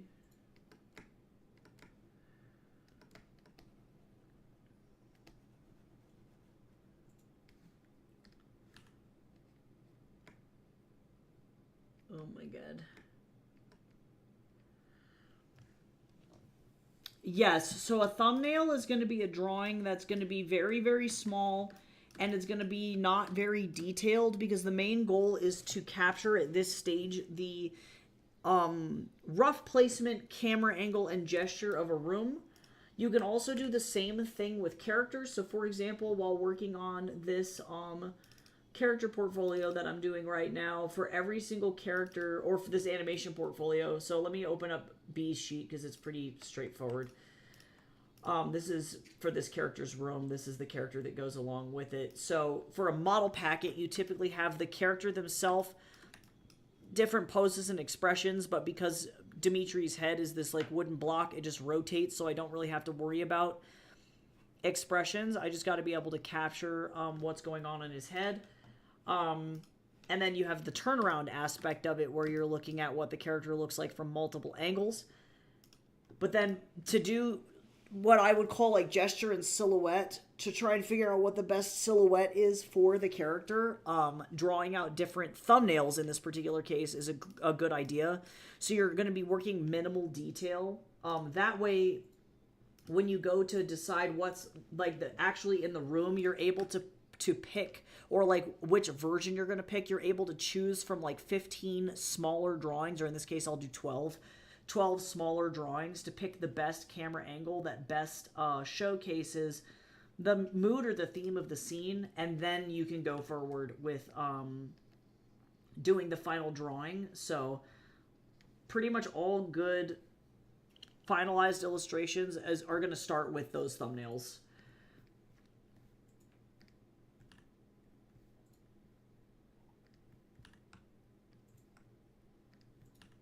And especially, too, if you're working with clients as well. In the illustration industry, when I'm working with clients, I tend to do thumbnail sketches for book covers and stuff. Let me see if I can actually pull up a good example of that. I think I actually have a good example here with this book cover. Yes, so this is a good example of what the thumbnail stage would look like for illustration work instead. So, I started out with this kind of thumbnail here. So, like, this is kind of roughly what the cover would look like versus this was the final version that we decided to go with, where it's got this kind of interesting frame with a bunch of different stuff on the outside, and then the house itself at the bottom with creatures crawling on it versus one of the main characters in this particular style. So you can create all these little rough sketches to show clients. I did the same thing for Court of Snakes too, I think, as well, actually. Yes. So these are the thumbnails that I did for the Court of Snakes book cover. And I ended up deciding for the special edition omnibus, I ended up deciding on this one. But doing multiple sketches in multiple different vibes can help determine what you end up going with for certain things. So yeah, having lots of options, in other words, is a really good idea.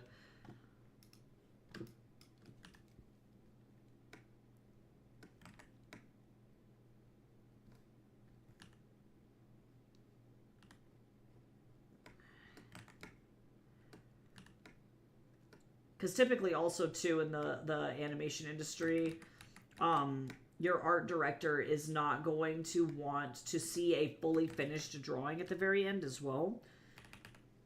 It'll be really important to showcase your ideas before you actually finish the drawing themselves. Because the art director has to be able to pick which version that he or that they in general like the most. And giving them multiple drawing options is always good versus giving them a full, finalized, finished painting, and then the director goes, I hate this, and I don't ever want to look at it ever again. You got to start over. You know, that's it's very counterproductive.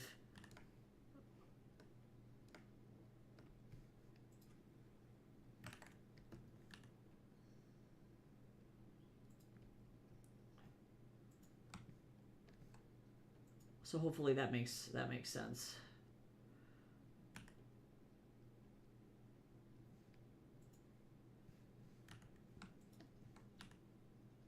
Yes. Yeah, that's why most of my portfolio is,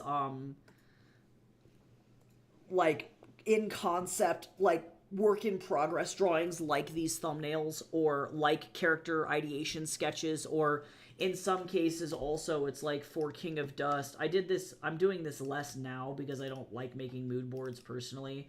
I can do them, but I don't want to. But, like, this is, for example, Astrid's ideation board, mood board for her characters. So I was grabbing actors or models that I liked, hairstyles I liked, costume choices I like. I was taking inspiration from Ukrainian clothing. She's also a paladin. What does her weapon look like? So you're putting together also these kinds of things as well. So that way you can show, even before you even start drawing, this kind of stuff to your art director so that they understand your direction that you're going. And then you move on from that to the thumbnail stage, which is what this is here. So I'm working on a bunch of different silhouettes. You can see how, particularly for this character, changing her costume dramatically changes what her shape looks like. So then you can go forward and pick which ones you like. I ended up picking, I think, this one-ish, give or take, with this hair. So you can kind of mix and match and figure out what you like. And then when you get done with it, you have something that combines all ideas to create a compelling like character shape. But without those work in progress or like ideation pieces, it can be really difficult to kind of visualize what will work for the character and what won't, if that makes sense.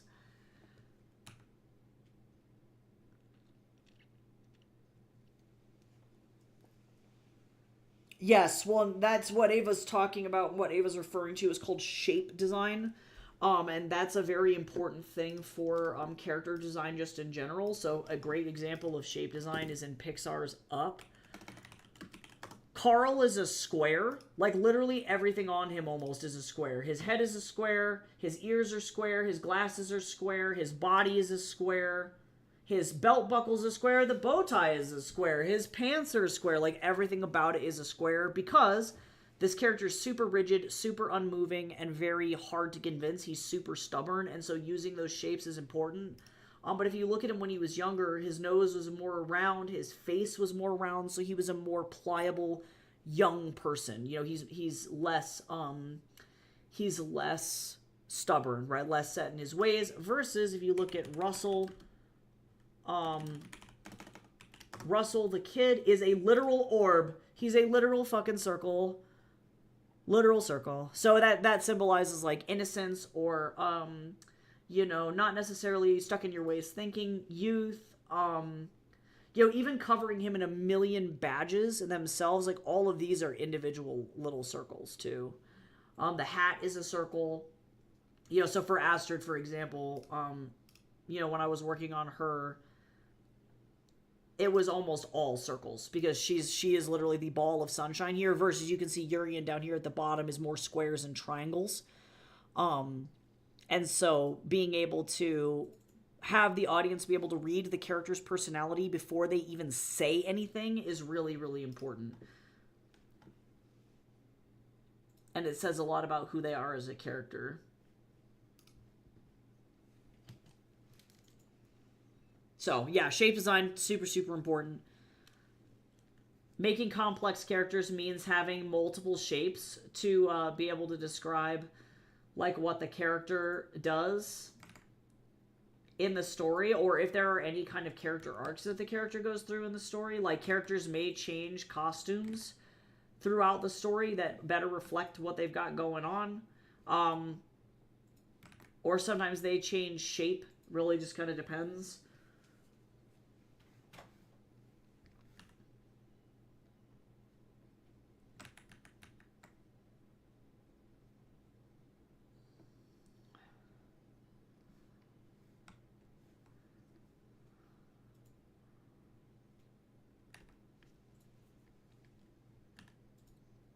And then you want to be able to make sure, too, that a character reads as those shapes from multiple angles, too.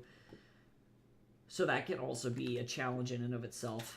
For me, what's most important is what I would call, like, functional character design. So it's like, does the character function, or does the costume function, even if they're doing, like, ridiculous stuff, you know? Do the pieces on the character actually make sense and have a purpose? Does accessories, like, do the characters use those accessories in the narrative at all? Or am I just sticking stuff on the character just for the sake of sticking it on the character? You know, like, I don't really tend to do that. And then sometimes, too, you also have to think about, like, is the character going to be used in animation or is the character going to be used for video games? Because, like, Urian is a good example of this.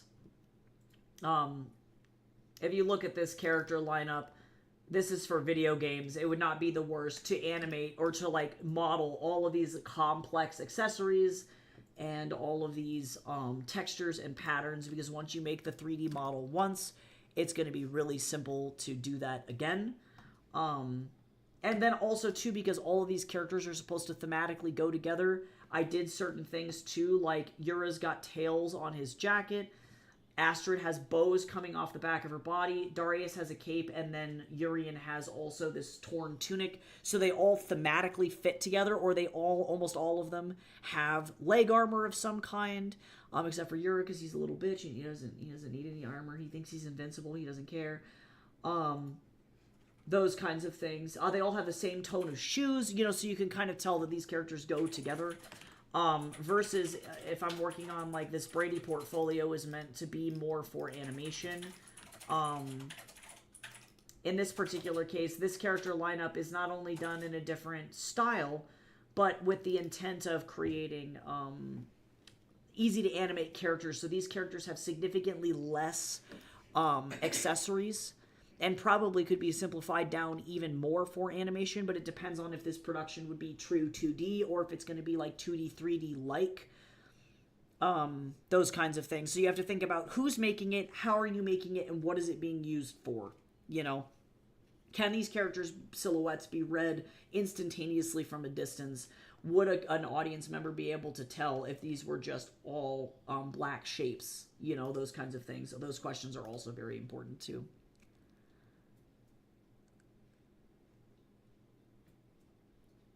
Yes, yeah, when working on comics, that's another major thing as well. Like, I had to change my style entirely for Heaven's Equal, simply because, like, I think about, let me pull up some, like, illustrations, some Brady illustrations I'll do. This is typically, like, my art style for digital. Like, here's a drawing of Rollo from Brady. So this is normally my art style. I like painterly looks. I love complex lighting. I love little details, you know, stubble and, you know, cigarette smoke and, you know, lots of rendering in the hair and all of that other shit. But then when it comes down to it and I'm working on, like, this is my style for comics instead, where now it's almost entirely in black and white, flat color. There's not really much going on, because I need to be able to simplify this down to this so that I can produce 6 of these in an hour versus, you know, this might take 5 or 6 hours, you know, so those things are also super, super important. How do you make your production not, like, suck? You don't want to make yourself suffer for no reason, effectively.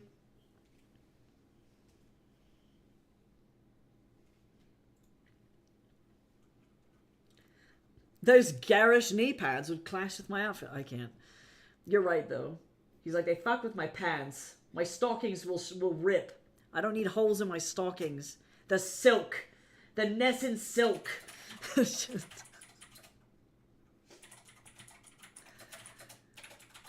I can't.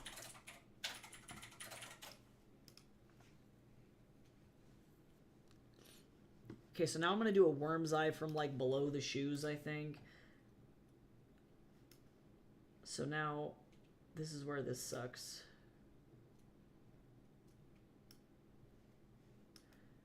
Can I? Are you gonna let me do this?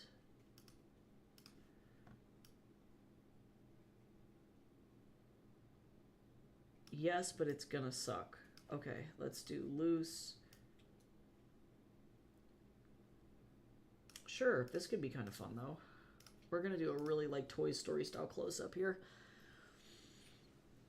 Yes, Ben 10 is great. Really, really great simplification for animation. Powerpuff is another one of those. Adventure Time is a good example. Steven Universe is a good example of, like, slightly more complex. Or, like, Owl House is another good one where it's, like, they're not so bad. I feel like if I had to pick a studio or, like, a show that would reflect kind of the level of detail that I want for Brady without it being super complicated, the answer would be Knights of Guinevere. I love the level of detail here, but, like, Dana Terrace, I think, definitely nailed it. And I love this level of detail here, so you do still get a lot of really nice illustrations and some shading and nice line weight without totally losing it. And then if you want to have a hero shot that has a lot of detail, then you can do that. It's got a nice mix, and I love the Knights of Guinevere for that reason. I really respect Dana's work. So yeah, you can definitely take inspiration from a lot of different people. All right, let's get a single card going for Carrix here.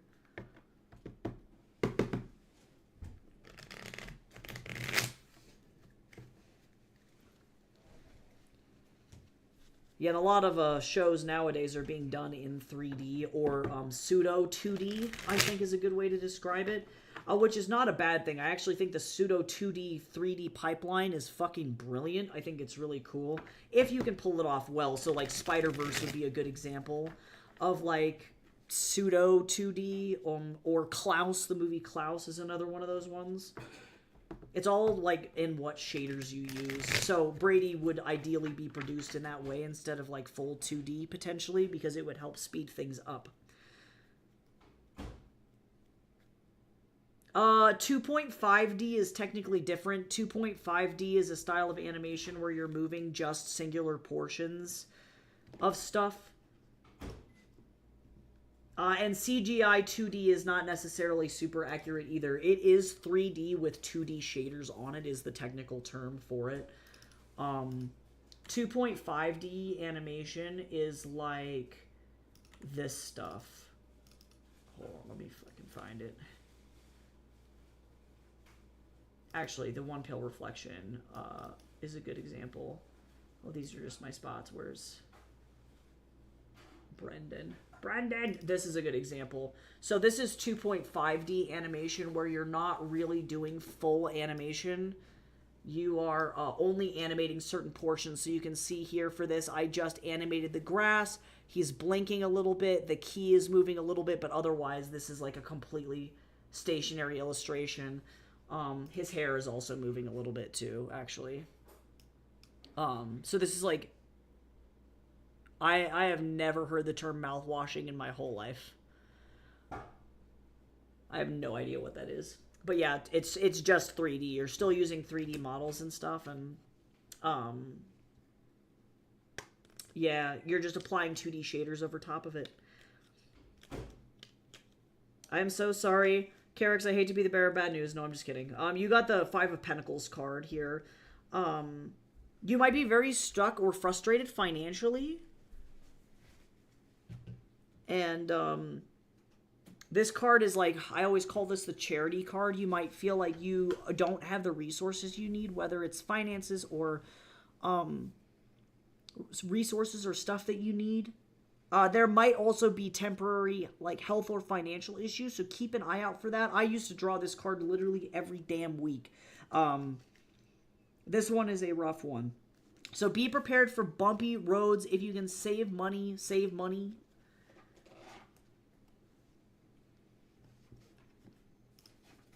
I've never seen the mouthwash game, though. This is just 3D. This is not 3D with 2D shaders on it, so this is not quite what I mean. This is just very stylized CGI.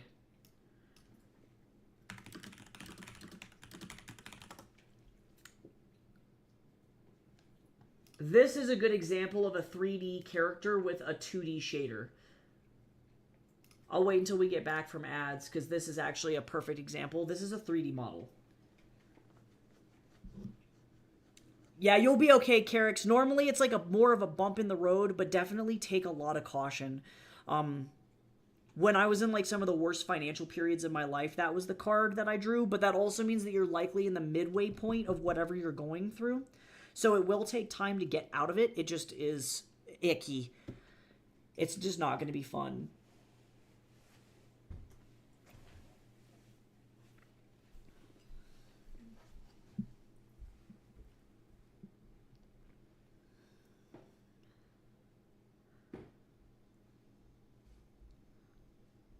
Oh, I guess I didn't really have too hard of a time to set it up on desktop. I did mine on desktop for my Linktree. But yeah, this is a good example of a 3D model with a 2D shader on it. If you didn't know any better, you'd think that this was 2D. You know what I mean? So that's really what I mean, is that we are starting to get to the point where people are starting to make models with the intent of them looking like 2D. Actually, yes, toon shaders in general. So this is a toon shader for Teenage Mutant Ninja Turtles. That one looks really, really, really good. Some of the toon shaders are more compelling than others, but like this is a 3D model. Check this shit out. Okay, so no, this is what I'm talking about. Oh my god, this is a 3D model. Amazing work. So when it's stationary, It looks, look at it. Oh my God. This is art. Oh, this is so good. So this is what I mean. So these are more advanced toon shaders than what we had access to a couple years ago. And I think that this is really the future of 3D. Personally, people are doing some crazy stylization with their models. This is insane. So ideally, Brady would be made with a toon shader. Oh my God, so fucking good. So good. Really amazing. And this is another good example of a toon shader too. The goal is to try and make your model look as flat as possible, so even when you're looking at it from a specific angle and you freeze, you wouldn't know that this is a 3D model. It's just 2D looking, but then you can rotate the whole thing around. Arcane kind of moved in that direction as well, but it's an amazing art style. It's so cool. I could talk about that forever. I love toon shaders. I think they're really neat. But yeah, knowing kind of what the technological limitations you're working with are is really, really important. Oh my God. I don't play a lot of horror games, so I tend to stay away from those. I think the art style is interesting, though. Gaslight District is another good example of, like, new games with, or new movies or shows with toon shader style. Although this one is not as close to toon shader, it's just really, really stylized. So it looks almost like stop-mo. So this is what I would call, like stop-mo-like or stop-mo-light. So, it's definitely stylized as all get out, but it's not quite like toon shader. I wouldn't put it in the same category. Very specific art style, though. I really like Gaslight and the way that they look. This pilot gave me whiplash, but amazing, amazing art style.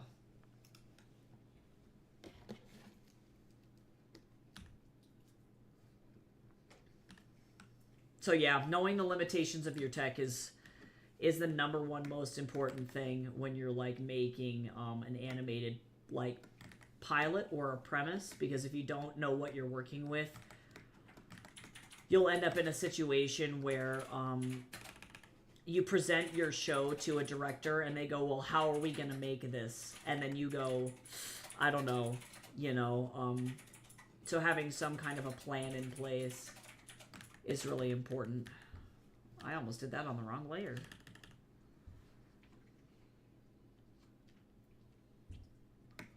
I can't. Pomni would get into Gaslight District and immediately have a fucking aneurysm. She'd be like, you know what? I thought that one hallway with the freaky demon version of me was the worst thing I've ever seen. Just kidding. It was this. Just kidding.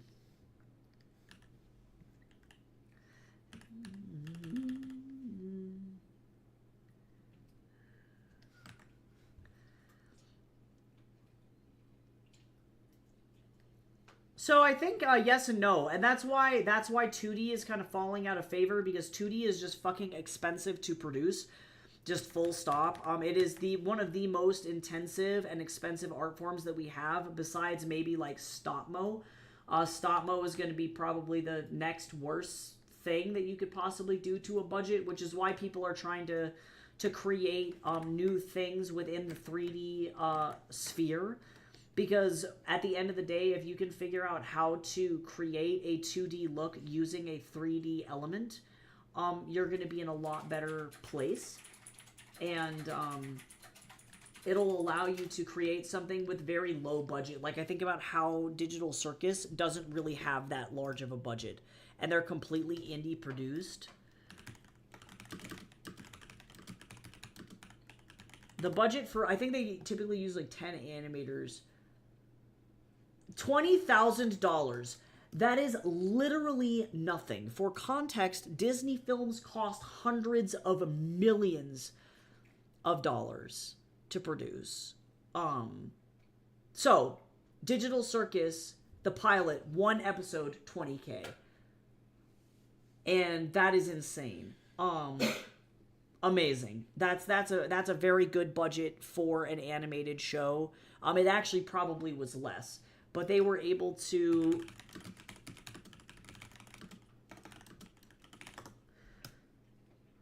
The Digital Circus Kickstarter raised... No, this is Digital Fight Club. This is hilarious, though. They raise effectively all of their money off of merch and ad revenue, which is insane. Aardman is definitely not the biggest stop-motion studio, and it has not been for a long time. Laika, as a stop-motion studio, produces way more stop-motion films. And, like, in terms of, like, stop-mo for the U.S., they are, like, huge. They produce significantly more films than Aardman. Aardman's great, definitely, don't get me wrong. They are and consistently have been one of the best or better stop-motion studios, for sure, but I think Aardman produces a stop-mo film probably, like, every, like, 5 to 6 years, versus Laika produces one every, like, 3 years, give or take. But Laika has... They have to have more than this. This is, like, their 6 that they have listed. But then also, too, they did Pinocchio. They did, they also do live-action films? Question mark? Okay, apparently they have not released any live-action films. I'm like, what? When? Since when, Laika? I have a friend that works at Laika.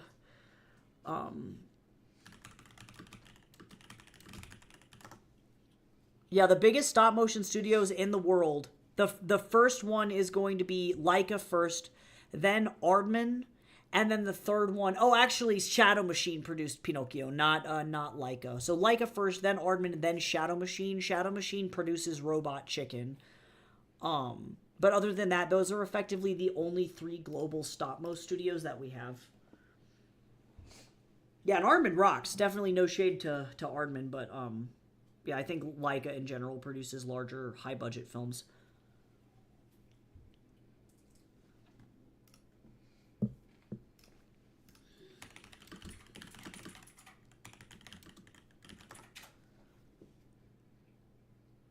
Aardman, although it's been around longer, they started with, as of 2026, they started with Chicken Run in 2000, so that's going to be 1, 2, 3, 4, 5...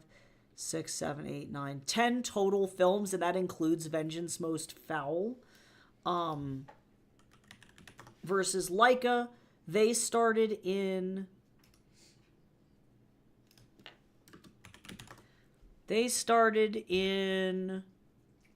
2009, so Aardman had like almost a 10-year lead on them. And they've produced 5 feature-length films. So they actually, looking at it logistically, they do move at about the same pace. It looks like Laika puts out a film every 3 years, versus Aardman tends to put out a film every 5 to 6 years. So that's kind of like the pacing. And Laika has not had any TV shows. No. So yeah, I wouldn't, like, if we're talking feature films, Laika. I think Aardman they had like, what, 2 TV shows? 2 major TV shows? Because I know Shaun the Sheep was a thing.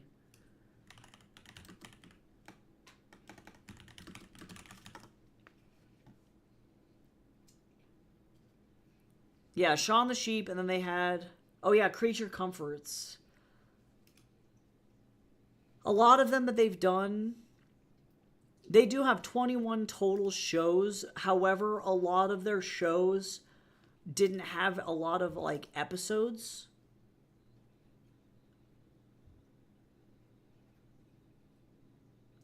But yeah, in terms of TV, Aardman has been around longer than Laika. And I don't believe that there are any other major animation studios covering TV. But a lot of their shows, sometimes some of them are 2D as well.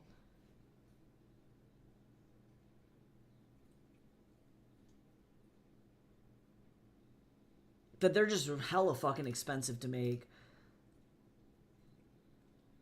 Yeah, they've had over 21 different TV spots. However, a lot of them were like limited run. So they just never... They never produced more than a couple of episodes for those. Like, and limited run shows are not necessarily weaker, But producing like long-standing stop-mo shows are really hard. Like the fact that Robot Chicken has lived as long as it has is actually super, super, super impressive because it's really fucking expensive.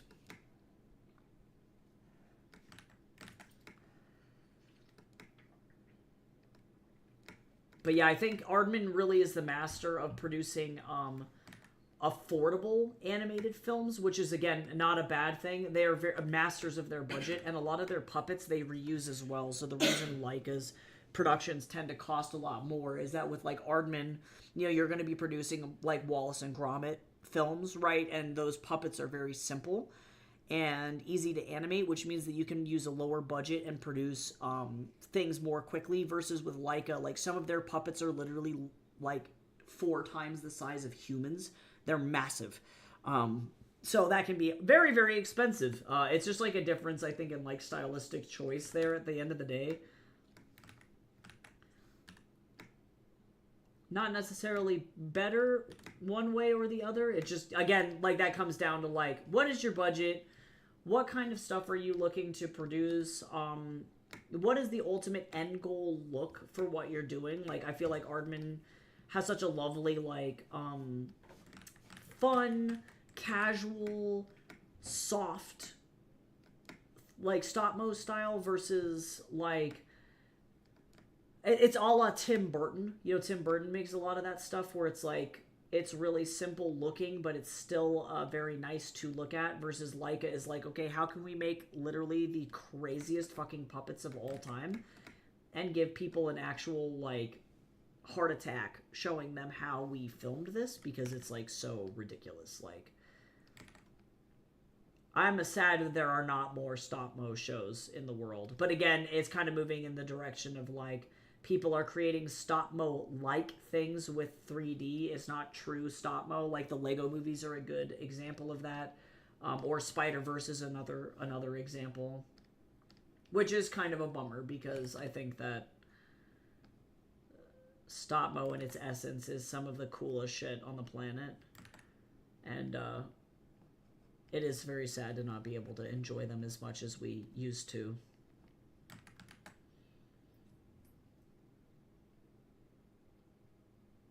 Yeah, Robot Chicken literally is immortal. No joke. Like, yeah, there's a reason that that studio has, I think, survived the test of time, truly. Like, insane. I have not really watched a lot of Robot Chicken, but I absolutely respect a studio that can keep doing stop-mo specifically for that long. That is insane. It's one, not only hella fucking expensive, but also really difficult to find animators that do that. You know, it's really hard. And are experts in that specific skill. Like, that's hard. I'm actually going to, I think,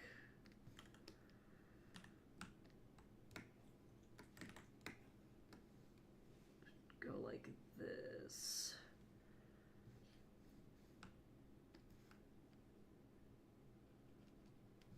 And like this.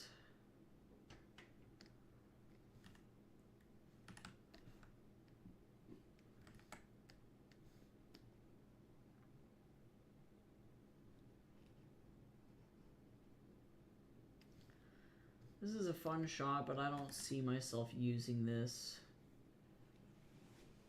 What's going to happen is I'm also going to have to, for this storyboarding sequence, create a bunch of different unnecessary sets for this too, I think.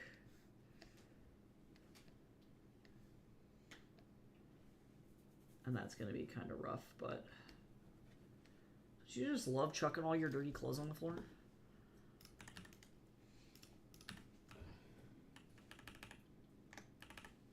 Yeah, because the question with budget really is, it's like how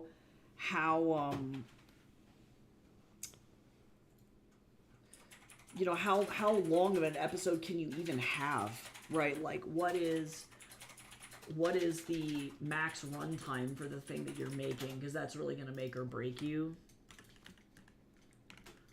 I'm so sorry you have to go to work, Jace. I'm so sorry. I wish you didn't have to go either because, to be frank, I have to grade a bunch of shit for students today. I'm like, I only have 3 more semesters now before I get to quit teaching, thank God. And then I finally get to just, like, stop and not suffer anymore. And, like, with the amount of kids that emailed me incorrect assignments last night, I'm not prepared. I don't wanna, you know?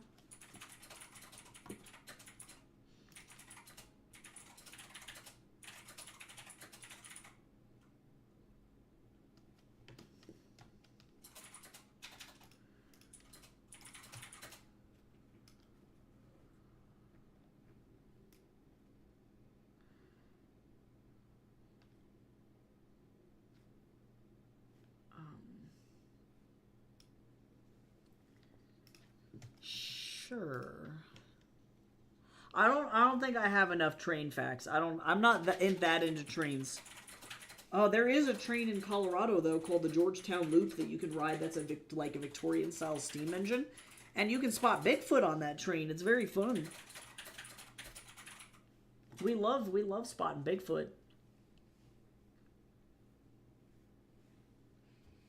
Oh my God, why is she like that? I don't know. At this point, my brain is just like, you're done working here. With this recent stint of shit. Like, and I don't know if it's because, like, I gave the notice too soon or whatever. And this is just retaliation for that, or what? I don't know either. I'd be emailing Tim, dude. I'd be like, hey, can we get some clarification on what the fuck is going on? Because, like, I'm still going to be here for, like, a couple months, and I feel like I'm literally being directly retaliated against at this point, and I don't know what's going on. I would. I'd email him, bro. I don't, like, no way. No way. No way.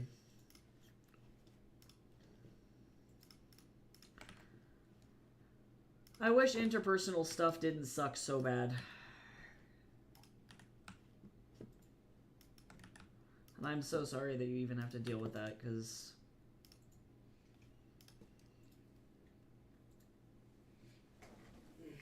I just wish adults could be adults, you know? I just wish adults could just be fucking adults. No, for real, like, that's actually insane. Yeah. So I don't know. Well, and then I also, too, like, and I don't know what the best course of action for this is, but, like, if she legitimately said to your face, I don't feel like I want to be a lead anymore, I would also express that to Tim as well, and effectively be like, hey, I'm not, like, trying to stir the pot or anything, but with all of these issues that I'm having, Melissa also directly told me that she is not feeling like she wants to be a lead anymore, so I think that there's something going on. I don't know what it is, but I'm now struggling to feel like I can communicate with anybody except you, and I don't know what's happening, and I don't want that to be the case. You know what I mean? And that's maybe how I'd approach it. Fuck that shit.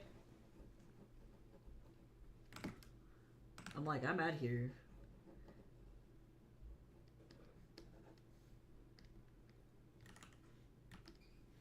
Whoops. Wrong color.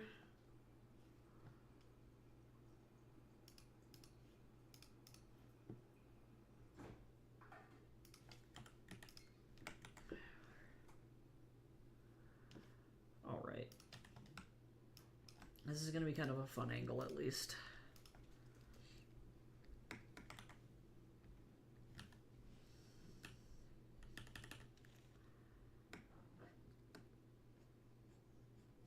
Actually, I kind of want to do this from the center of the desk.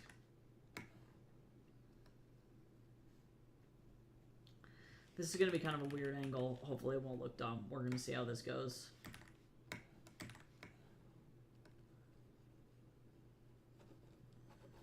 I don't know. I'm like fried too. I feel like everybody in the US collectively right now wants to like go jump off of a cliff. We're just all not doing very good, and I'm not really sure what we're supposed to do to cope.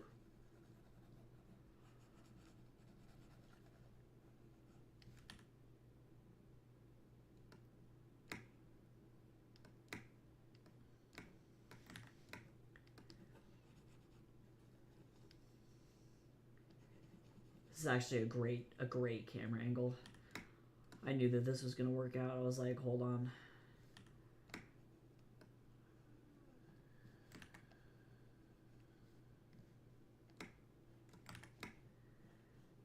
This is a little wide, but I think it'll get the overall idea across. I will gotta really make sure that these shapes don't cross each other too bad.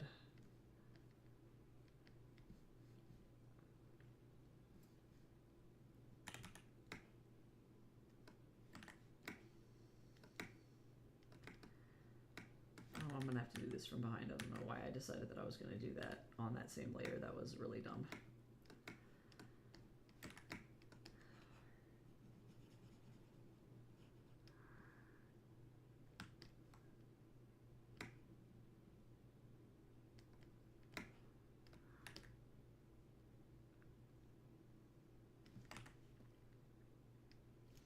There we go.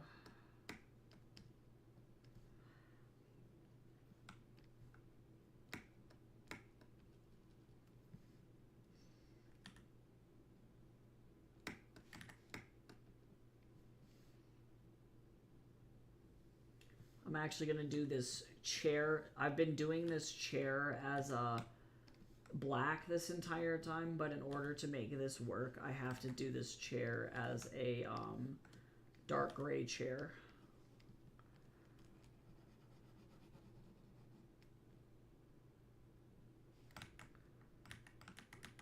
Actually, let's go like this.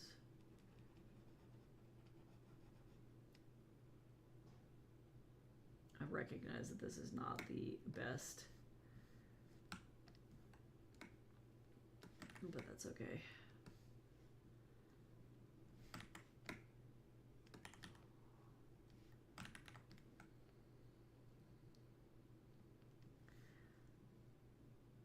But actually, you know what? For an easy, quick angle, actually, this is not bad. Not bad. Fuck yeah.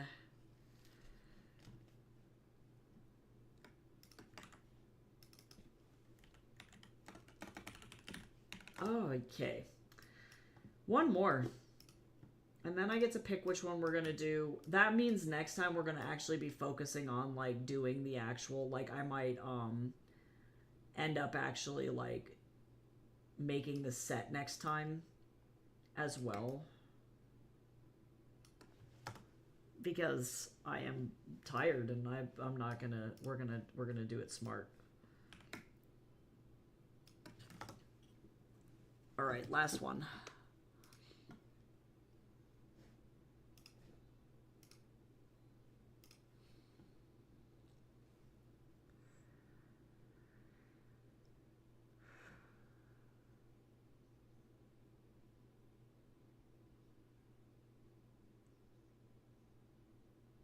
I feel like I already did this angle though.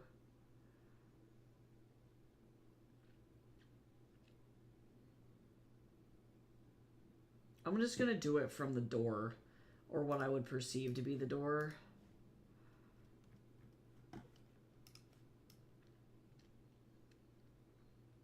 So let's do this really simple angle.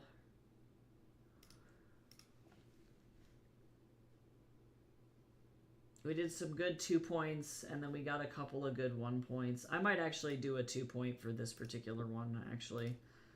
I'm taking it back. I'm taking it back.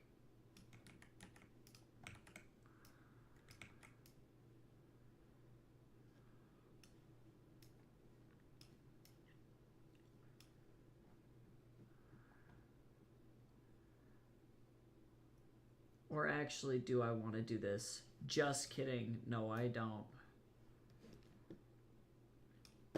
I'm full of lies. This is actually going to work better if it's a 1 point. I'm a liar!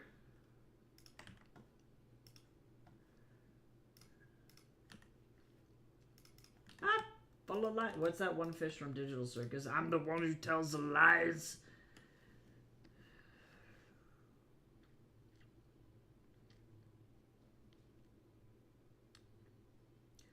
Because, like, let me do, if I'm going to do a wall here, this is the wall, this is the other door here. And then this will make a nice frame.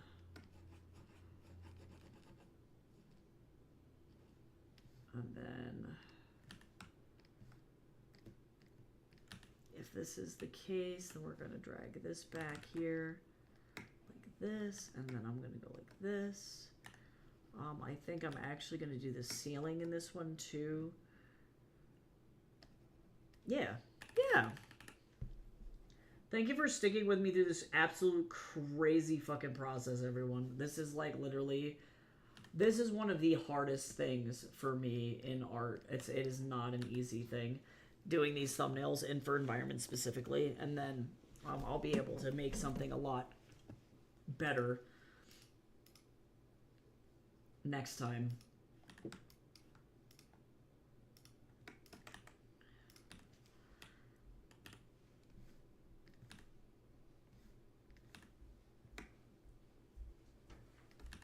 So I feel significantly less freaked out. Are you going now? Yeah. What time do you get back today? Well, if I don't have anyone fill that last slot, I get done with my last client at 6. Okay, cool. So. Ain't bad. In which, truly, there's only like one potential client that could be filling that spot because she was one that had to cancel yesterday. Oh, I see. So she might be back today. So she might be able to come in today because she said she was going to stop by the gym to talk to the workout and then talk to the front desk about rescheduling her appointment. I see. So you never know. It could be. And so I was just like, today. well, if you're off work, I have a 6:30 open, so could be. And today. she's a 1-hour client, so. Oh, nice. So we'll see. So I'll let you know. Okay, sounds good. If not, we can figure it out and go from there. We might tonight might be a Taco Baco kind of a night. We love ourselves a Taco Baco kind of night, you know what I'm saying? Poor Jace, I wish he wasn't so stressed out about this situation at work. His boss is just effectively the worst boss of all time. Maybe not of all time, but she's like, she is not good.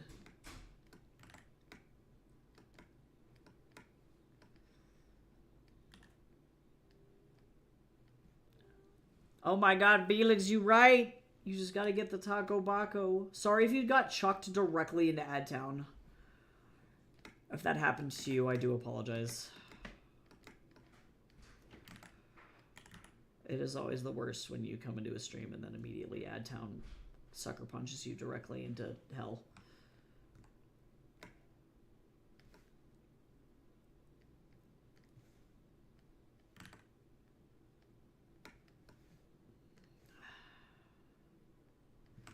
So I'm gonna go a little higher. There we go. Okay. Look at that. Look at all these dinky little drawings. All right. And then that's where the light is gonna be. We have one shelf here, one shelf here. We have that one thing on the ground. We have that other thing that's on the ground. Actually, sorry, this is a smaller thing. Small thing on the ground. And then we have the other thing that's on the ground. Then I need to put in my chair. Like this.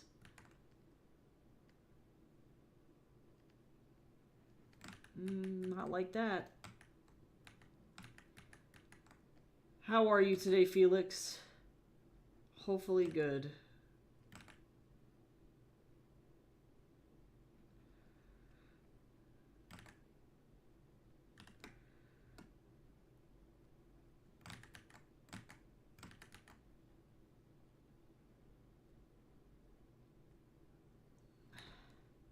Wow.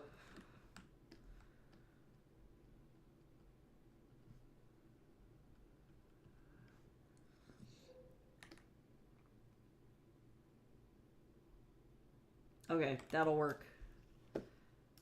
Sometimes when you get really into the swing of thumbnails, they come really easily. But yeah, I haven't done these in like a year effectively, so that's what hurt me just then. was trying to get through these. But on the plus side, I finished right before the end of stream, which is really lucky. So what we'll do to finish out this stream is we'll do a poll.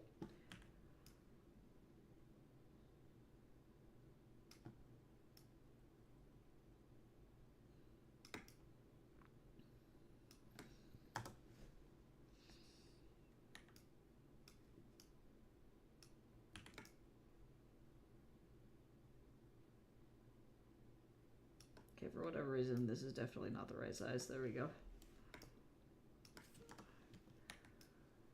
Okay, not bad. Not bad at all. Let me realign, reorganize all these files. Actually, before I do that... No, actually, I do have to reorganize all the groups. Hold on. Ugh.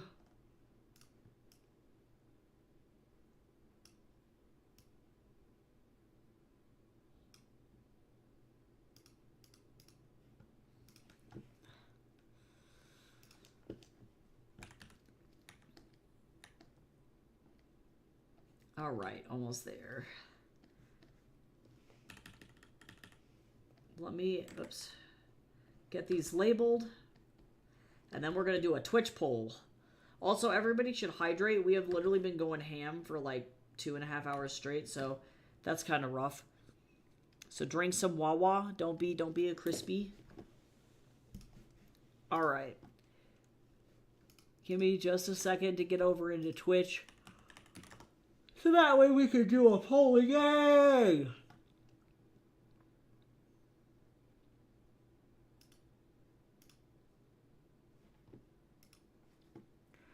Wow. All right, let's do it. Poll. Make new poll.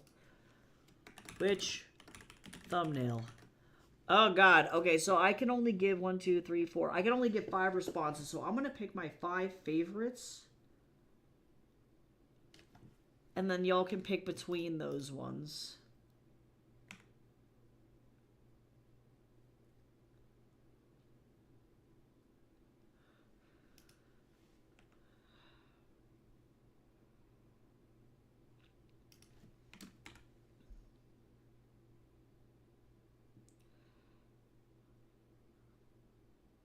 Or actually, I'm gonna go with 4.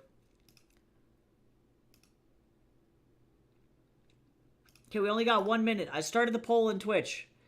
Get over there. Vote on whichever thumbnail is your favorite. Quickly. The choice is yours. This will determine which final environment piece that I do for this particular piece of artwork. But we did a really good job with this. Good job, everyone, for working hard. I'm sure you all are also working on cool stuff. And even if you're hanging out and just taking care of your mental health, that is also still working hard. God knows it is not easy.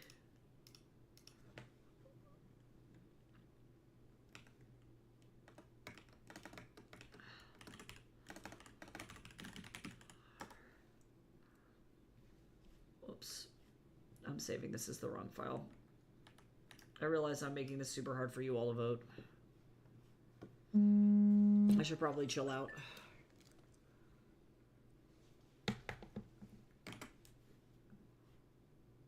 $10. Okay, we got the one from the floor. I might zoom it out just a little bit, but sounds good. 10 has been decided.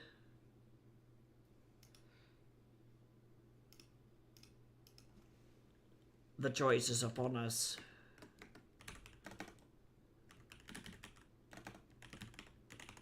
Okay. And now I saved this. Cool. Well, all right. So we'll focus on next week getting this set done. And making Dimitri's room, because this is going to be kind of a big set piece for what we're going to be like working on overall. So that's going to be kind of hard. But I think we're going to be okay. So thank you so much to everybody who hung out today. I really appreciate it a lot. Thank you for voting on which of these thumbnails we're going to be doing. I like this one. I'll be back tomorrow to work on some writing. So we're going to be working on the Liz novella again. And I'm going to try and get as much work done. I don't know when the voting period is supposed to be for, like, that thing at all, actually. I got a notification. Oh, I did it. Oh, wait, did I do it? Oh, shit, I did. Hold on, why are you like this? Oh my god, hold on, this thing's fucking taking forever to load. Alright. Ayo. I think I did it. Let's go see. So this is the round 1 qualifiers. This was posted. I don't remember. I don't know when. First flowers have opened. The list below contains writers' names and stories that will continue down the garden path. If you don't see your name, your journey has concluded. The winners for round 1 will be announced shortly. Only add the round 1 milestone sticker if you reached 2K. So we don't know the winners yet, but it looks like I did make it. That's super nice. All these people are...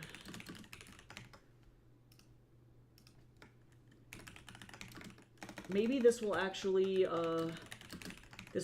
get me somewhere. But the Witch in the Woods did officially qualify and not get eliminated this week. It looks like there are indeed hundreds of people that successfully did this, so good job, everybody. But if you guys want to go read The Witch in the Woods, it is indeed over here. It looks like 2 people have checked it out, which is still nice. But if you want to go and check this out, I'd really appreciate it. I'll go ahead and share a link to this. It is adult fiction, so keep that in mind. And I'm going to go put that qualifier on my thing. So I'm going to do that. Hopefully everybody has a good rest of your day. We'll be back working on that tomorrow, and I will see you soon. Bye-bye.